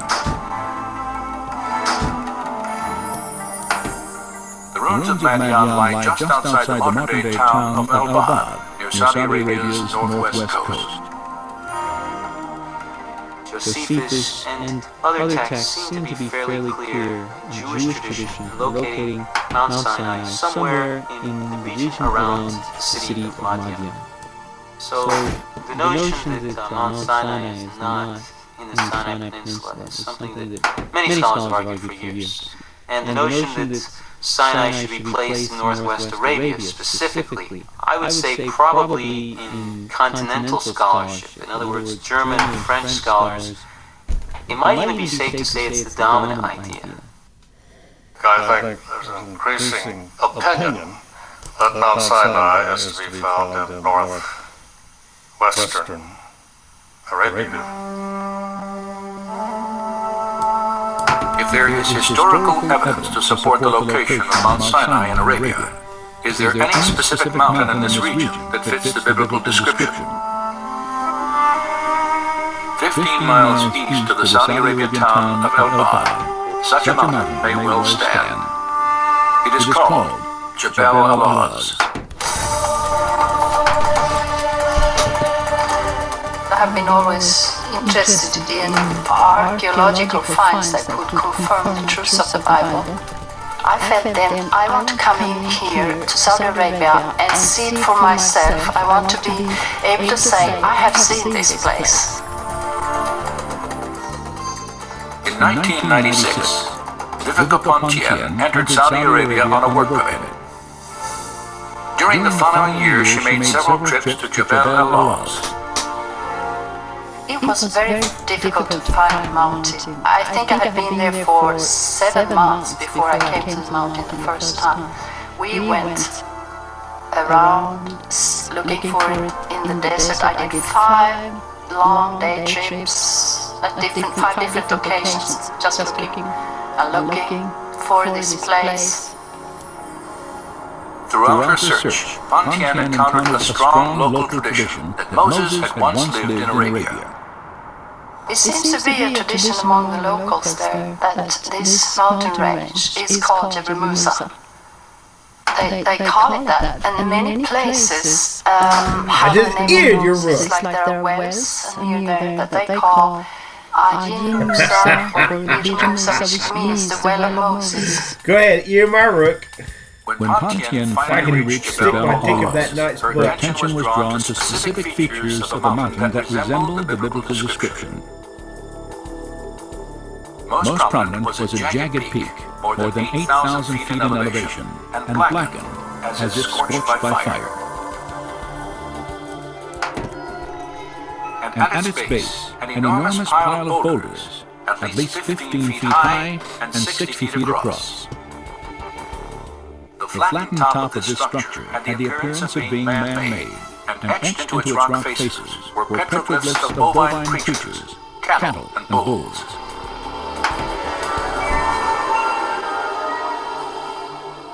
The distinctive horns in some of the inscriptions resemble those found on pictures of sacred Egyptian Apis bulls.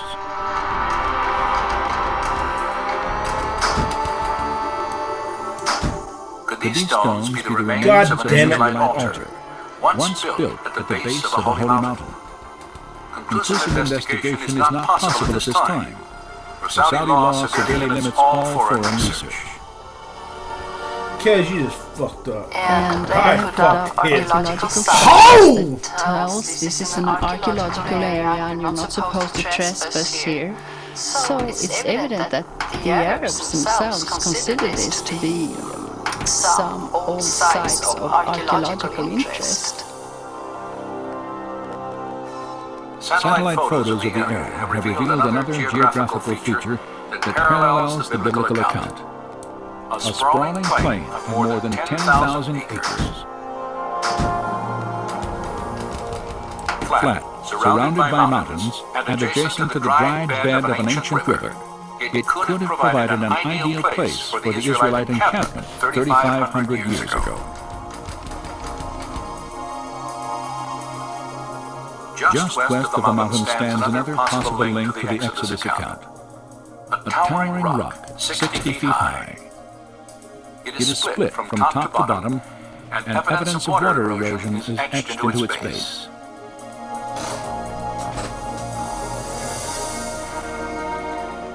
Many features of Jebel al-Lawz reflect the biblical account of Mount Sinai, and as the highest mountain in northwest Arabia, it matches ancient Jewish historical records. Based on the textual evidence, Jebel al-Lawz is as good a guess as any. It might even be the best guess. It's definitely better than anything in the Sinai Peninsula, and probably better than any other guess we have. It'd be nice to have some excavation, and that's really a desideratum. We need excavation. We need somebody who's a competent, trained archaeologist to go in, record the material carefully, submit it for dispute and debate among other scholars, because there's too many gaps in our knowledge. The intriguing similarities between Jebel al-Lawz and the biblical record may indeed stimulate new investigation here. Yet whether or not future excavations confirm this site as the actual mountain of God, a considerable body of documentary evidence indicates that Mount Sinai is located somewhere in northwestern Arabia.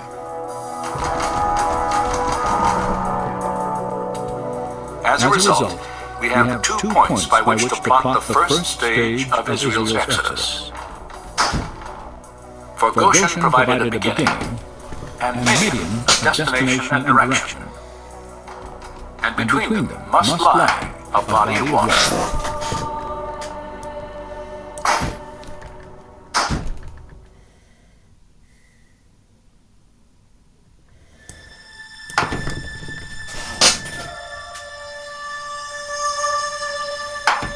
As for you, lift up your staff and stretch out your hand over the sea and divide it, and go through the midst of the sea on dry land.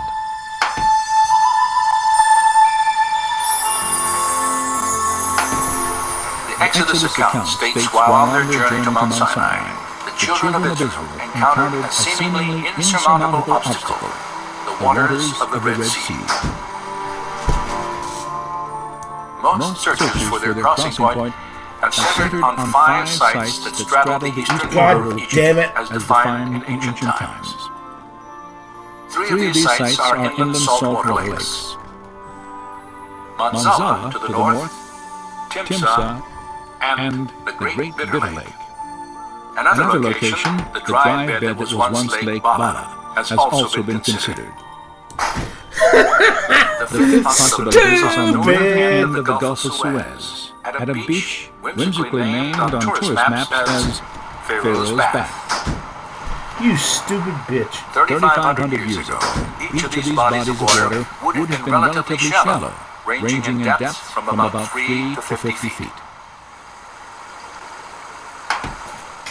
Not surprisingly, naturalistic explanations for the Israelites' crossing are common here, including a receding tide or a strong wind that could have lowered water levels enough to allow for passage on foot. Suck my dick, bitch. Suck my dick. However, no direct evidence has ever emerged at any of these traditional sites to confirm the Exodus narrative. Nor does their geography resemble biblical descriptions of the beach where Pharaoh's army confronted Moses and his people.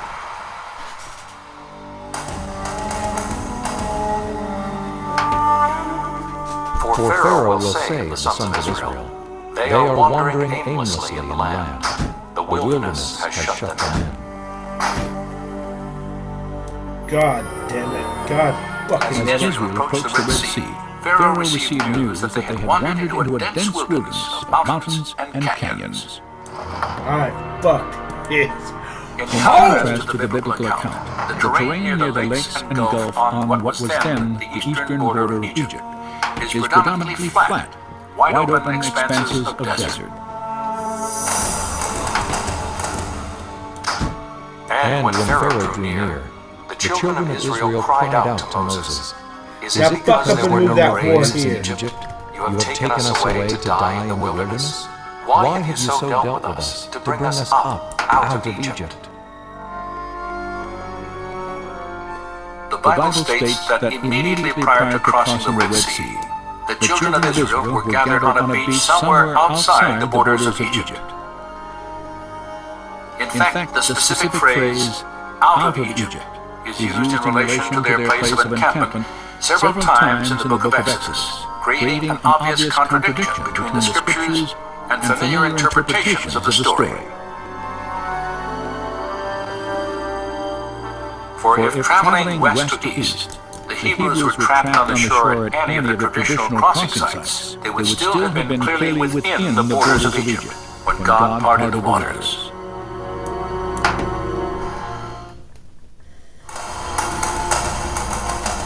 Was it not you who dried up the sea, the waters of the great deep, who made a road in the depths of the sea?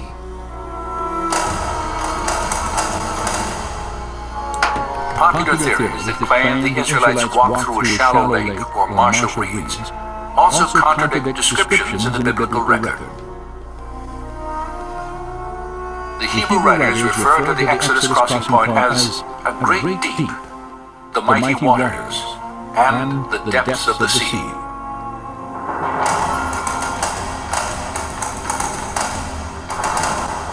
And the Egyptians pursued and went after them into the midst of the sea.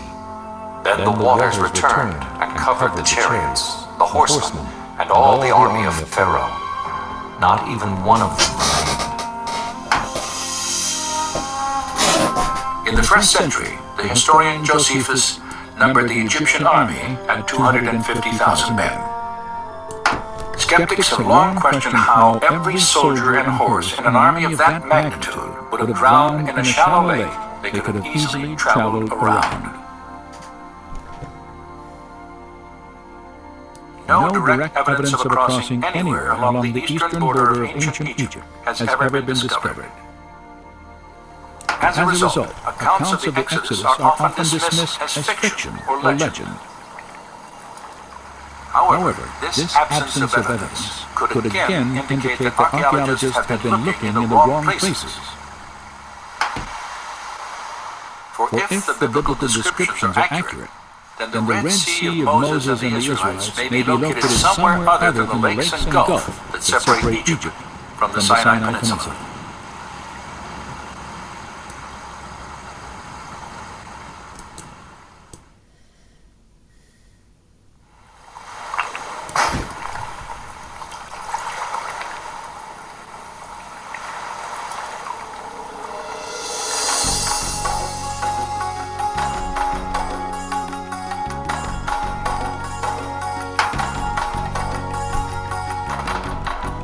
Well, I'm a scientist, So I try to analyze things and I try to go to the bottom with different issues. And the goal for this trip is to look at the Bible text as a book of history, a book of historical events, and then they describe something that really has happened. And then from the text try to understand what really could have happened. In the spring of 2000, Dr. Leonard Muller took part in an expedition to Egypt and the Sinai Peninsula. Muller is a medical research scientist at the Karolinska Institute in Stockholm, Sweden. He is also trained in the field of marine biology. His skills in analytical research, coupled with a deep interest in biblical archaeology, had drawn him to the Middle East on many occasions. Now, as a member of an international team organized by Discovery Media Productions, he had come to the Gulf of Aqaba to renew his search for evidence of the Israelites' Exodus journey. For several years, Muller studied historical and documentary evidence suggesting Midian as the probable location of Mount Sinai. He realized that to reach the mountain of God, the Israelites would have first crossed a body of water located east of Egypt's ancient borders. The land of Midian is always on the east coast of the Gulf of Aqaba, and the mountain was in the land of Midian. There Moses saw the burning bush, etc. So if the mountain is on the east coast of the Gulf of Aqaba, and if the land of Midian is there, and if all these events took place there, they had to cross some water to get there. And therefore, the Gulf of Aqaba is a great interest. God fucking damn it. As the right arm of the Red Sea, the Gulf of Aqaba separates the Sinai and Arabian peninsulas. Muller recognized several specific connections between the Gulf and biblical accounts of the Exodus. A prime example is found in the book of 1 Kings.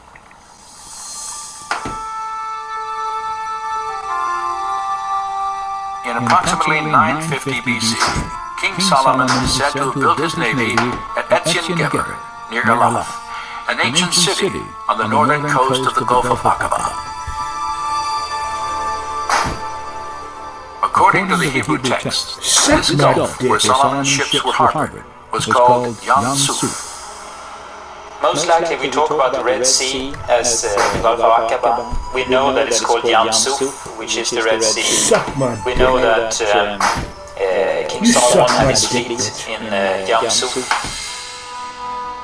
This Hebrew name, Yam Suf, also plays a prominent role in the Exodus account, for it is used to identify the waters crossed by Moses and his people.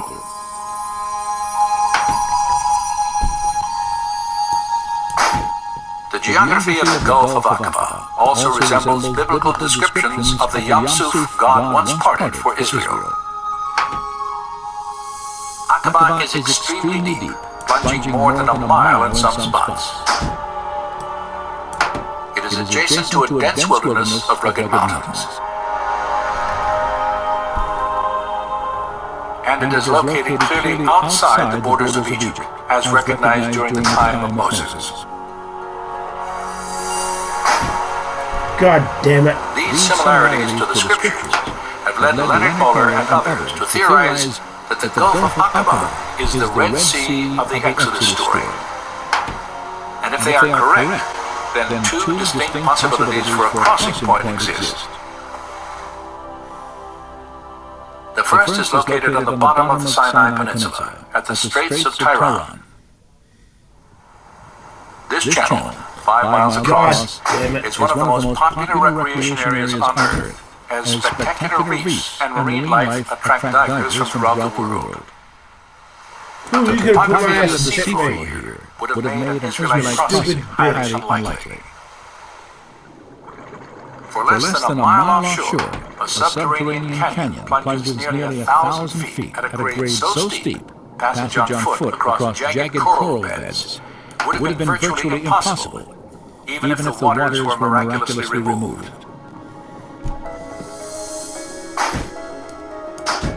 "70 miles north of the Straits, near the center of the Aqaba coast, another potential crossing site extends into the sea.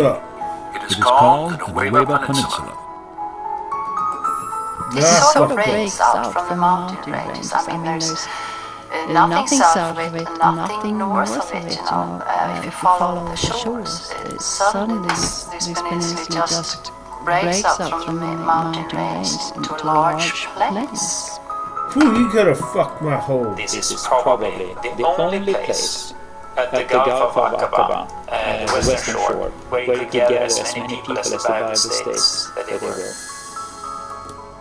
Satellite photographs of the Nueva Peninsula clearly reveal its distinctive geography. This triangular-shaped beach would be the focus of a remarkable search for evidence of the... This Nueva Peninsula clearly reveal its distinctive geography. This triangular-shaped beach would be the focus of a remarkable search for evidence of the Israelites' journey.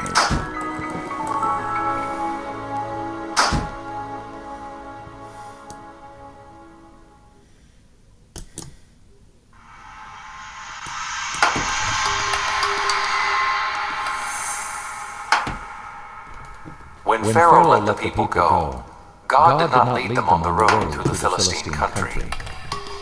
For he said, if they face war, they might change their minds and return to Egypt.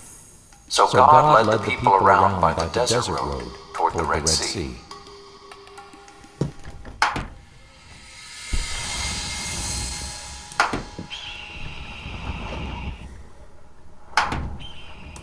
If the Israelites traveled from Goshen to the Aqaba coast, then the biblical description of their route to freedom is very specific. They walked a road through the Sinai Desert in the direction of the Red Sea. During the time of the Exodus, three main roads existed in the Sinai. The way of the Philistines traced the Mediterranean coast past a series of Egyptian military outposts. Understandably, the Israelites did not follow this path. The way of Shur, an inland trail, terminated not on the shores of Yam Suf, but in the vast desert of southern Canaan. Only the southernmost road, a trade route that stretched from Egypt to the top of the Red Sea, and then on to Midian, matched the biblical description. Fucking bone. It's a route that runs through more or less central Sinai, from the Egyptian cities which are in the Nile Delta, and then on down to northwestern Arabia. This is the period when the incense route was beginning to develop. So we do have evidence of travel back and forth between Egypt and what we would call Midian. Located above the peninsula's rugged mountain ranges, this trade route was well suited for travel, as its flat, hard-packed terrain made long journeys on foot manageable and commonplace. When Moses fled from Pharaoh after killing an Egyptian slave master, he would have followed this route to sanctuary in ancient Midian. Then, 40 years later, he led his people out of Egypt over the same desert road again.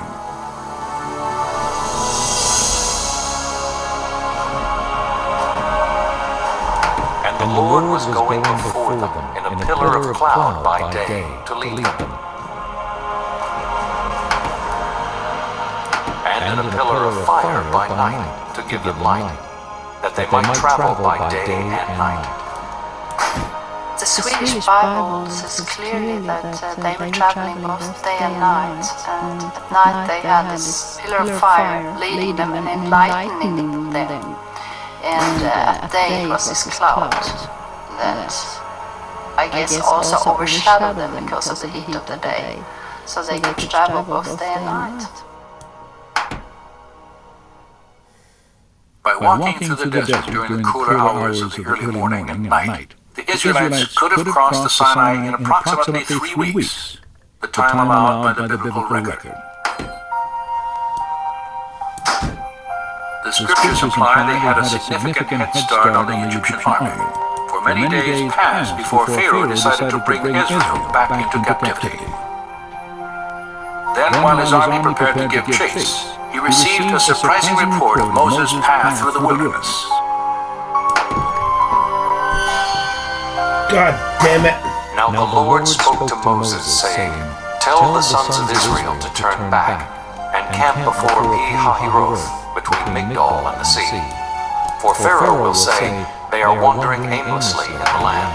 The wilderness has shut them in.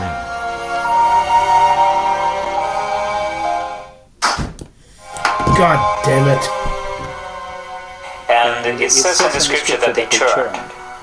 And that could be interpreted in different ways, but our understanding is that they turned southwards, and Pharaoh then was so certain about that they were trapped within the peninsula.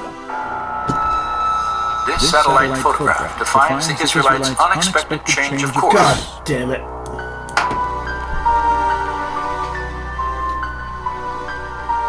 They had entered a winding maze of dry riverbeds that branched off the southern trade road in a twisting path to the coast. And within this canyon, called Wadi Watir, Moses and his people were hemmed in between walls of rock 2,000 feet high.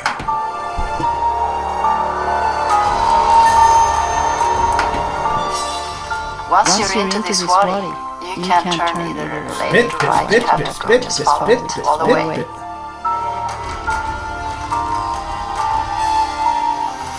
You have huge mountains on each side, so you can't get anywhere else except follow this valley. With the wood. You can see the mountains are high and then coming closer and closer. And the road is going, how do you say, back and forth between those mountains. Alright, fuck this. After walking 18 miles through the wadi, the Israelites caught their first glimpse of the mouth of the canyon, and an even greater obstacle that now stood before them.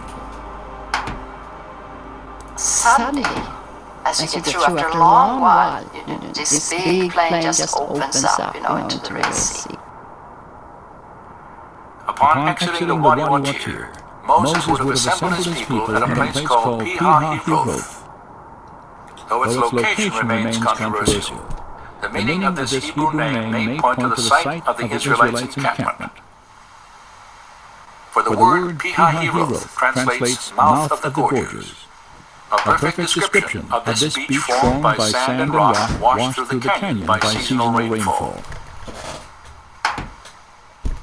From here, according to the scriptures, Moses and his people could travel no farther.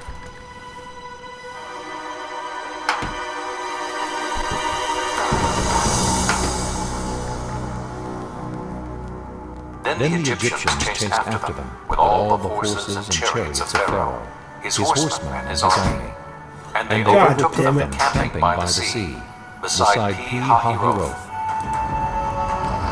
God fucking damn it.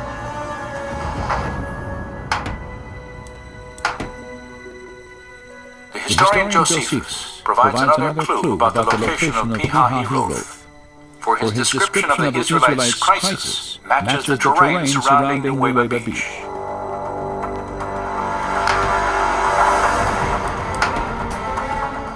Now, when the Egyptians had overtaken the Hebrews, they also seized on the passages by which they imagined the Hebrews might fly, shutting them up between inaccessible precipices and the sea. For there was on each side a ridge of mountains that terminated the sea, which were impassable by reason of their roughness and obstructed their flight. Well, and if they ended up at this peninsula, then of course they would have been in a very desperate situation. And according to the Bible, Moses didn't know anything what to do. He was completely trapped. The people wanted to kill him, surrounded by mountains, the sea, and they couldn't go anywhere. At Nuweiba Beach, the Israelites were surrounded by mountains to the north and south, an ocean to the east, and the Egyptian army to the west. Hopelessly trapped, it is not difficult to understand their anguished cry to Moses, "Why did you lead us out of Egypt to die?" In response, Moses again looked to God for deliverance.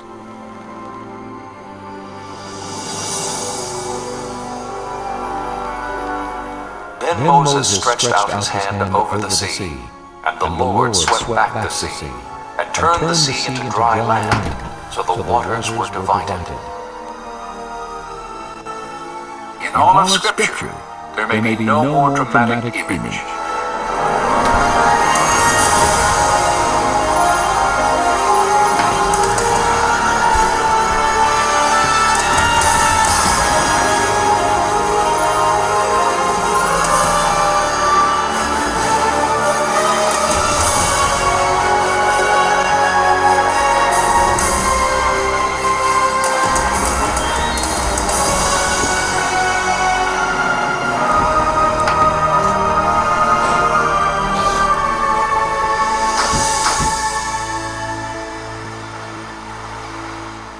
Account of an ocean divided, Israel's passage to safety, and the destruction of Pharaoh's army defy naturalistic explanation.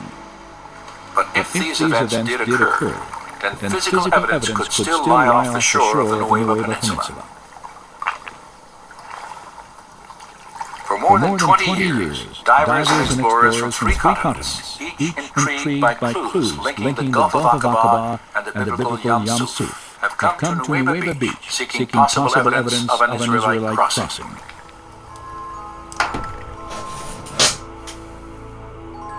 Their search focused on the 600 chariots the Bible says were destroyed in the Red Sea.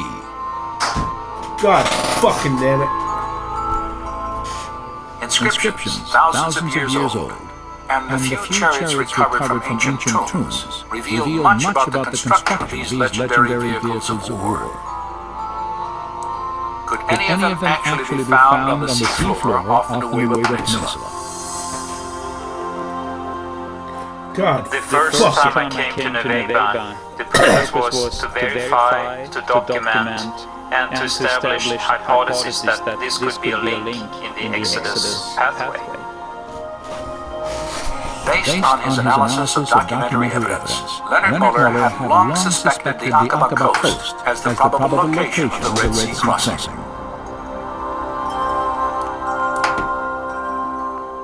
In 1997, he heard reports from other divers who claimed to have found unusual coral structures, some resembling the shapes of chariot wheels. Muller decided to investigate these claims for himself. The first time I was diving there, of course, we were then looking for possible artifacts. And I had seen on some pictures what we could look for. I was skeptical and excited. I'm facing the ear, you're right. This is the place for the crossing. Then, of course, that's a big thing. So I was cutting off your left ear, you son. I was also skeptical because 3,500 years, that's a long time. But if Nueva is the crossing site, then of course you would expect to find remains of the Egyptian army. Like others who had explored the way before, Muller immediately recognized the difficulty of this search. If we assume that the number of artifacts was spread out,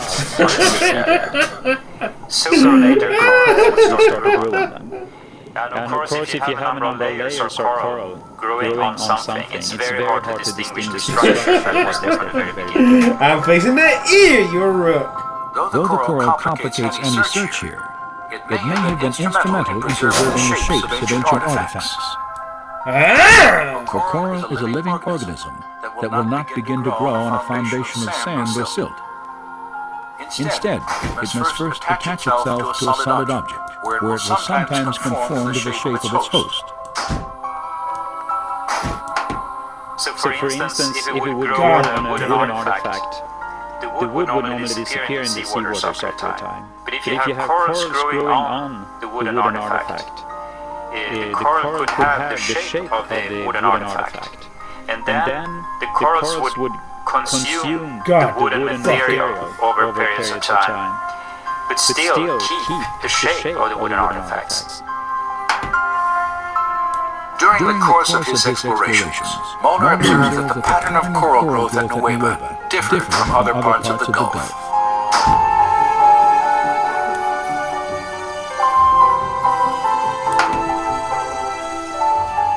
Unlike the coral of the northern and southern ends of Aqaba, which often forms large, dense reefs, some covering many acres, I do that shit too. Smaller and scattered randomly across the seafloor. I just eared your rook. Divers familiar with the I just stuck my dick in your night. the distribution of coral here to a junkyard and the aftermath of a disaster. This description is fitting, and among the strange formations in these waters, many display features indicative of human engineering.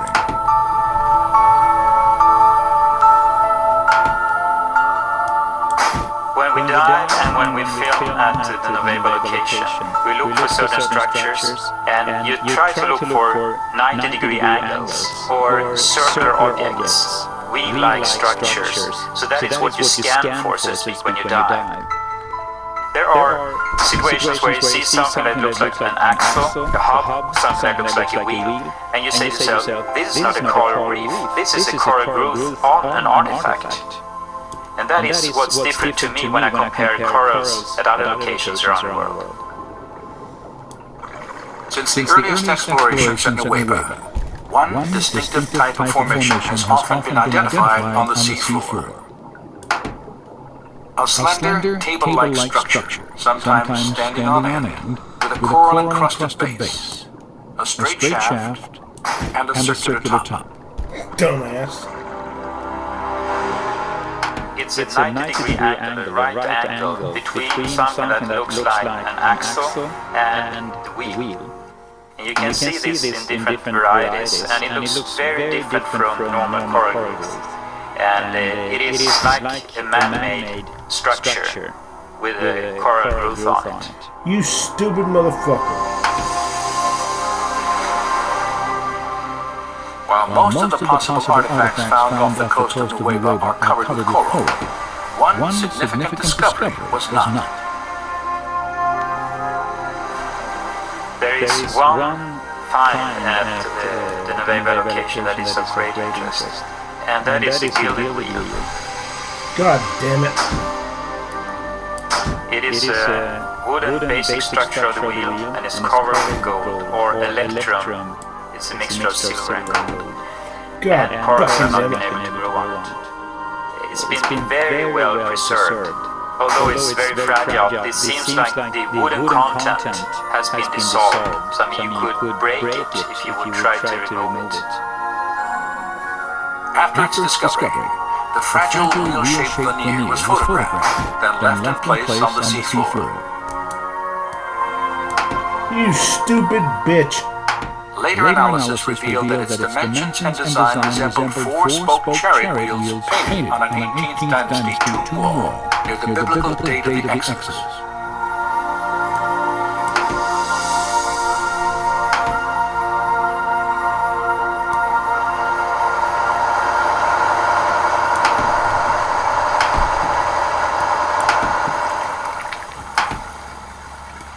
After reviewing photographic evidence and making several dives of his own, Moeller concluded that a more systematic investigation of the Nuweiba seafloor was warranted. He realized that the limited diving time afforded by scuba equipment would never allow an extensive search of the area. Hell no, I'm gonna kick your ass. A level of technology was necessary. And in the spring of 2000, the Discovery immediately lowered a robotic camera into these waters for the first time. Yeah, that's what you better do. I fucked his hole! This has never been done. No one had been in the area. Okay, last game, win, lose, draw, or glitch.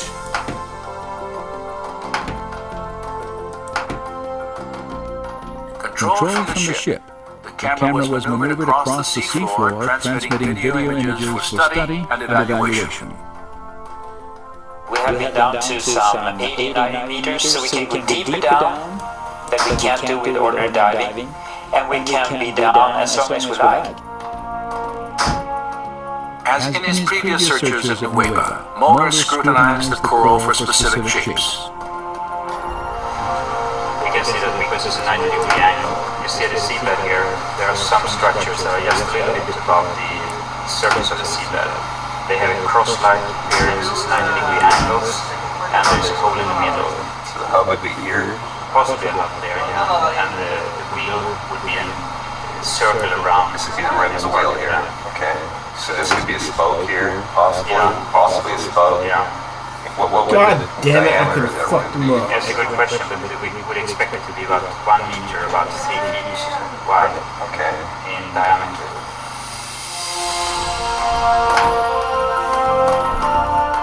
The robotic camera's survey revealed many shapes and objects familiar to Muller, including coral formations with right angles, arches, discs, and straight shafts, fused into larger masses that had the appearance of twisted wreckage.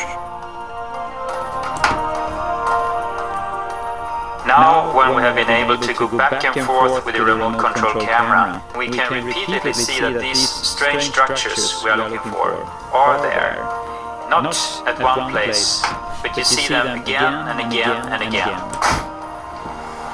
And this could be the outer rim of a wheel going around like The abundance of these unusual coral structures was even more apparent when tapes of the expedition were carefully scrutinized during the months following the search at Nueva. Perhaps have a wheel here, standing on the seabed. When you sit and look at these films that has been taken by the remote camera, you see all these strange artifacts or pearl groove on some artifacts or structures that appear repeatedly, time after time at different locations at this spot. And you can sit there and think, well, what is this? This doesn't look like normal coral growth. And it is amazing to see that so many things and such large areas down there that are like a man-made structure.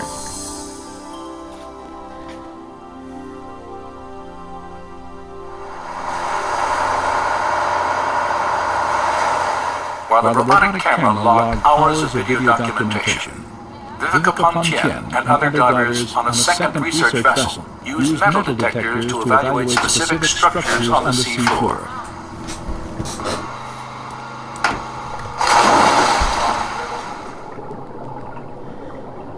Tien and her colleagues realized that the wheels of many Egyptian chariots were often reinforced with bronze.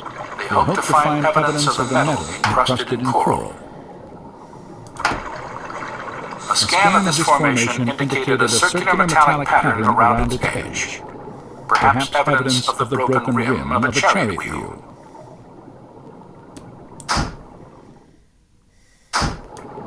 Other coral formations examined also contained fragments of metal.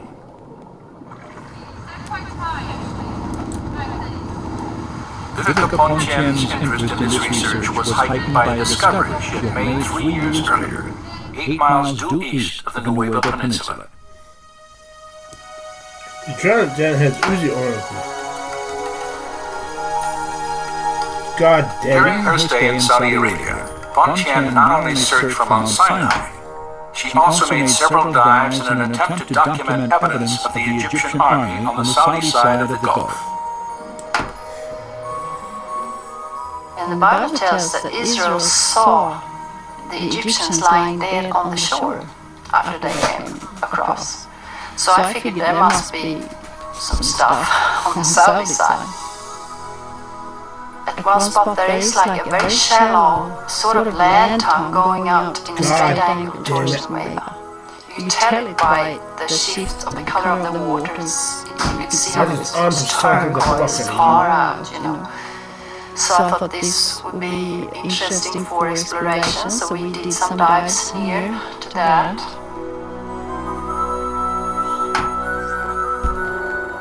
The scattered, irregular coral formations on the Saudi side of Aqaba resemble those previously found off the Nueva Peninsula. God damn it. In the midst of them, Tien photographed this circular object attached to what appears to have been a broken axle or hub. God fucking damn it. This discovery was significant for 2 reasons. Tien had documented the coral-encrusted form of a wheel with dimensions similar to ancient Egyptian artifacts directly across from the proposed Nueva crossing site. Her finding also provided independent confirmation of earlier evidence establishing wheel-like formations on both coasts of the Red Sea in in accordance with descriptions in the biblical record.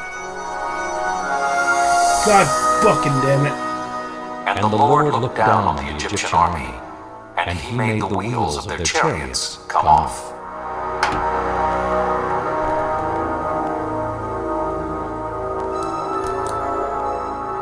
A common question is, why didn't you bring up artifacts? And there are several answers to that. The best thing to do when you find something is just to keep it in position. Document it, but keep it in position. It's very easy to destroy anything. And the other thing, it's illegal to remove artifacts, but also you're not allowed to bring up any corals from the Red Sea. While Egyptian environmental laws prohibit removal of any coral for scientific dating and analysis, photographic evidence may provide a link to the time of the Exodus.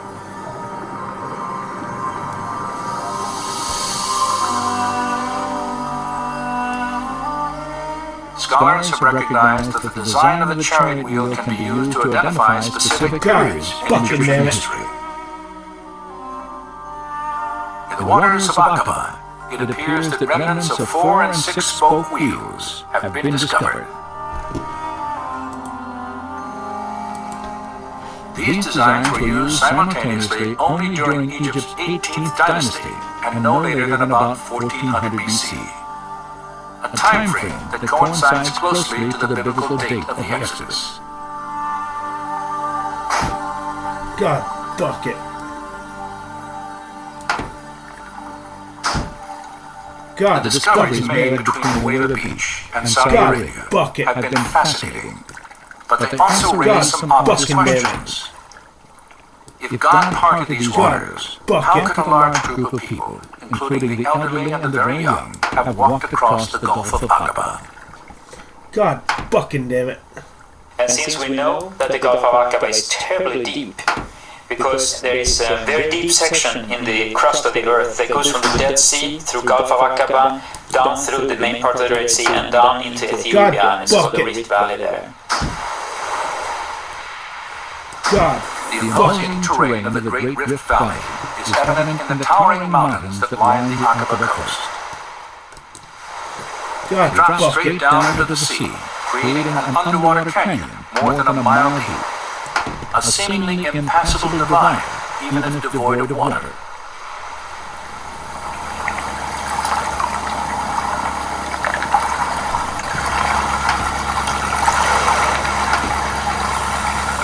While surveying the subsurface topography of the Nuweiba crossing site, evidence was uncovered that could help explain how Israel walked from one coast to the other.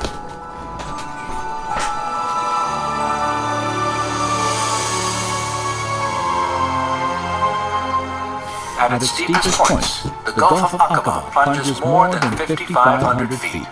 Yet the ocean floor off the coast of Nuweiba Beach rises up several thousand feet from this trench, creating a wide, flattened ridge that the Israelites could have crossed once the Red Sea was divided.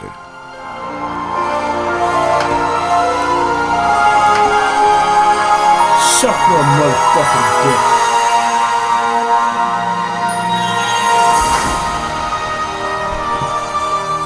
Suck my dick. Simulated to scale in this computer animation, the view of the Gulf south of the Nuweiba Peninsula is striking.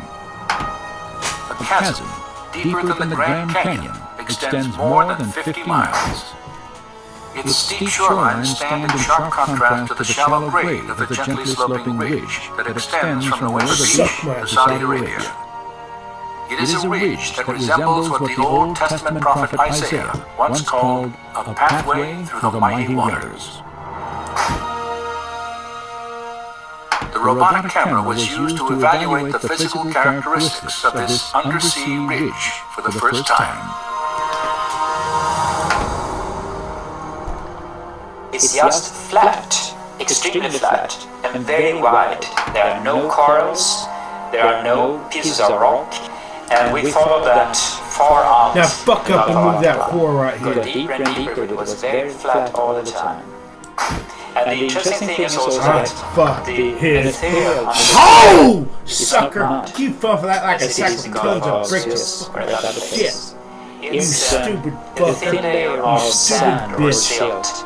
It is easy to walk on it if you take away the water, and there would be no limit to have an enormous amount of people there, except the water, of course. But that's not our problem. That's God took care of that. He was 13 points ahead of me, but he got himself a whore, and he thought he was gonna stick his dick up my Thus says the Lord, who makes a way through the sea, but at last in the through end, the mighty waters. she was lying in Come and his see the bed works of with my God. dick in his He butt. turned the sea into dry land, You and they passed through on foot.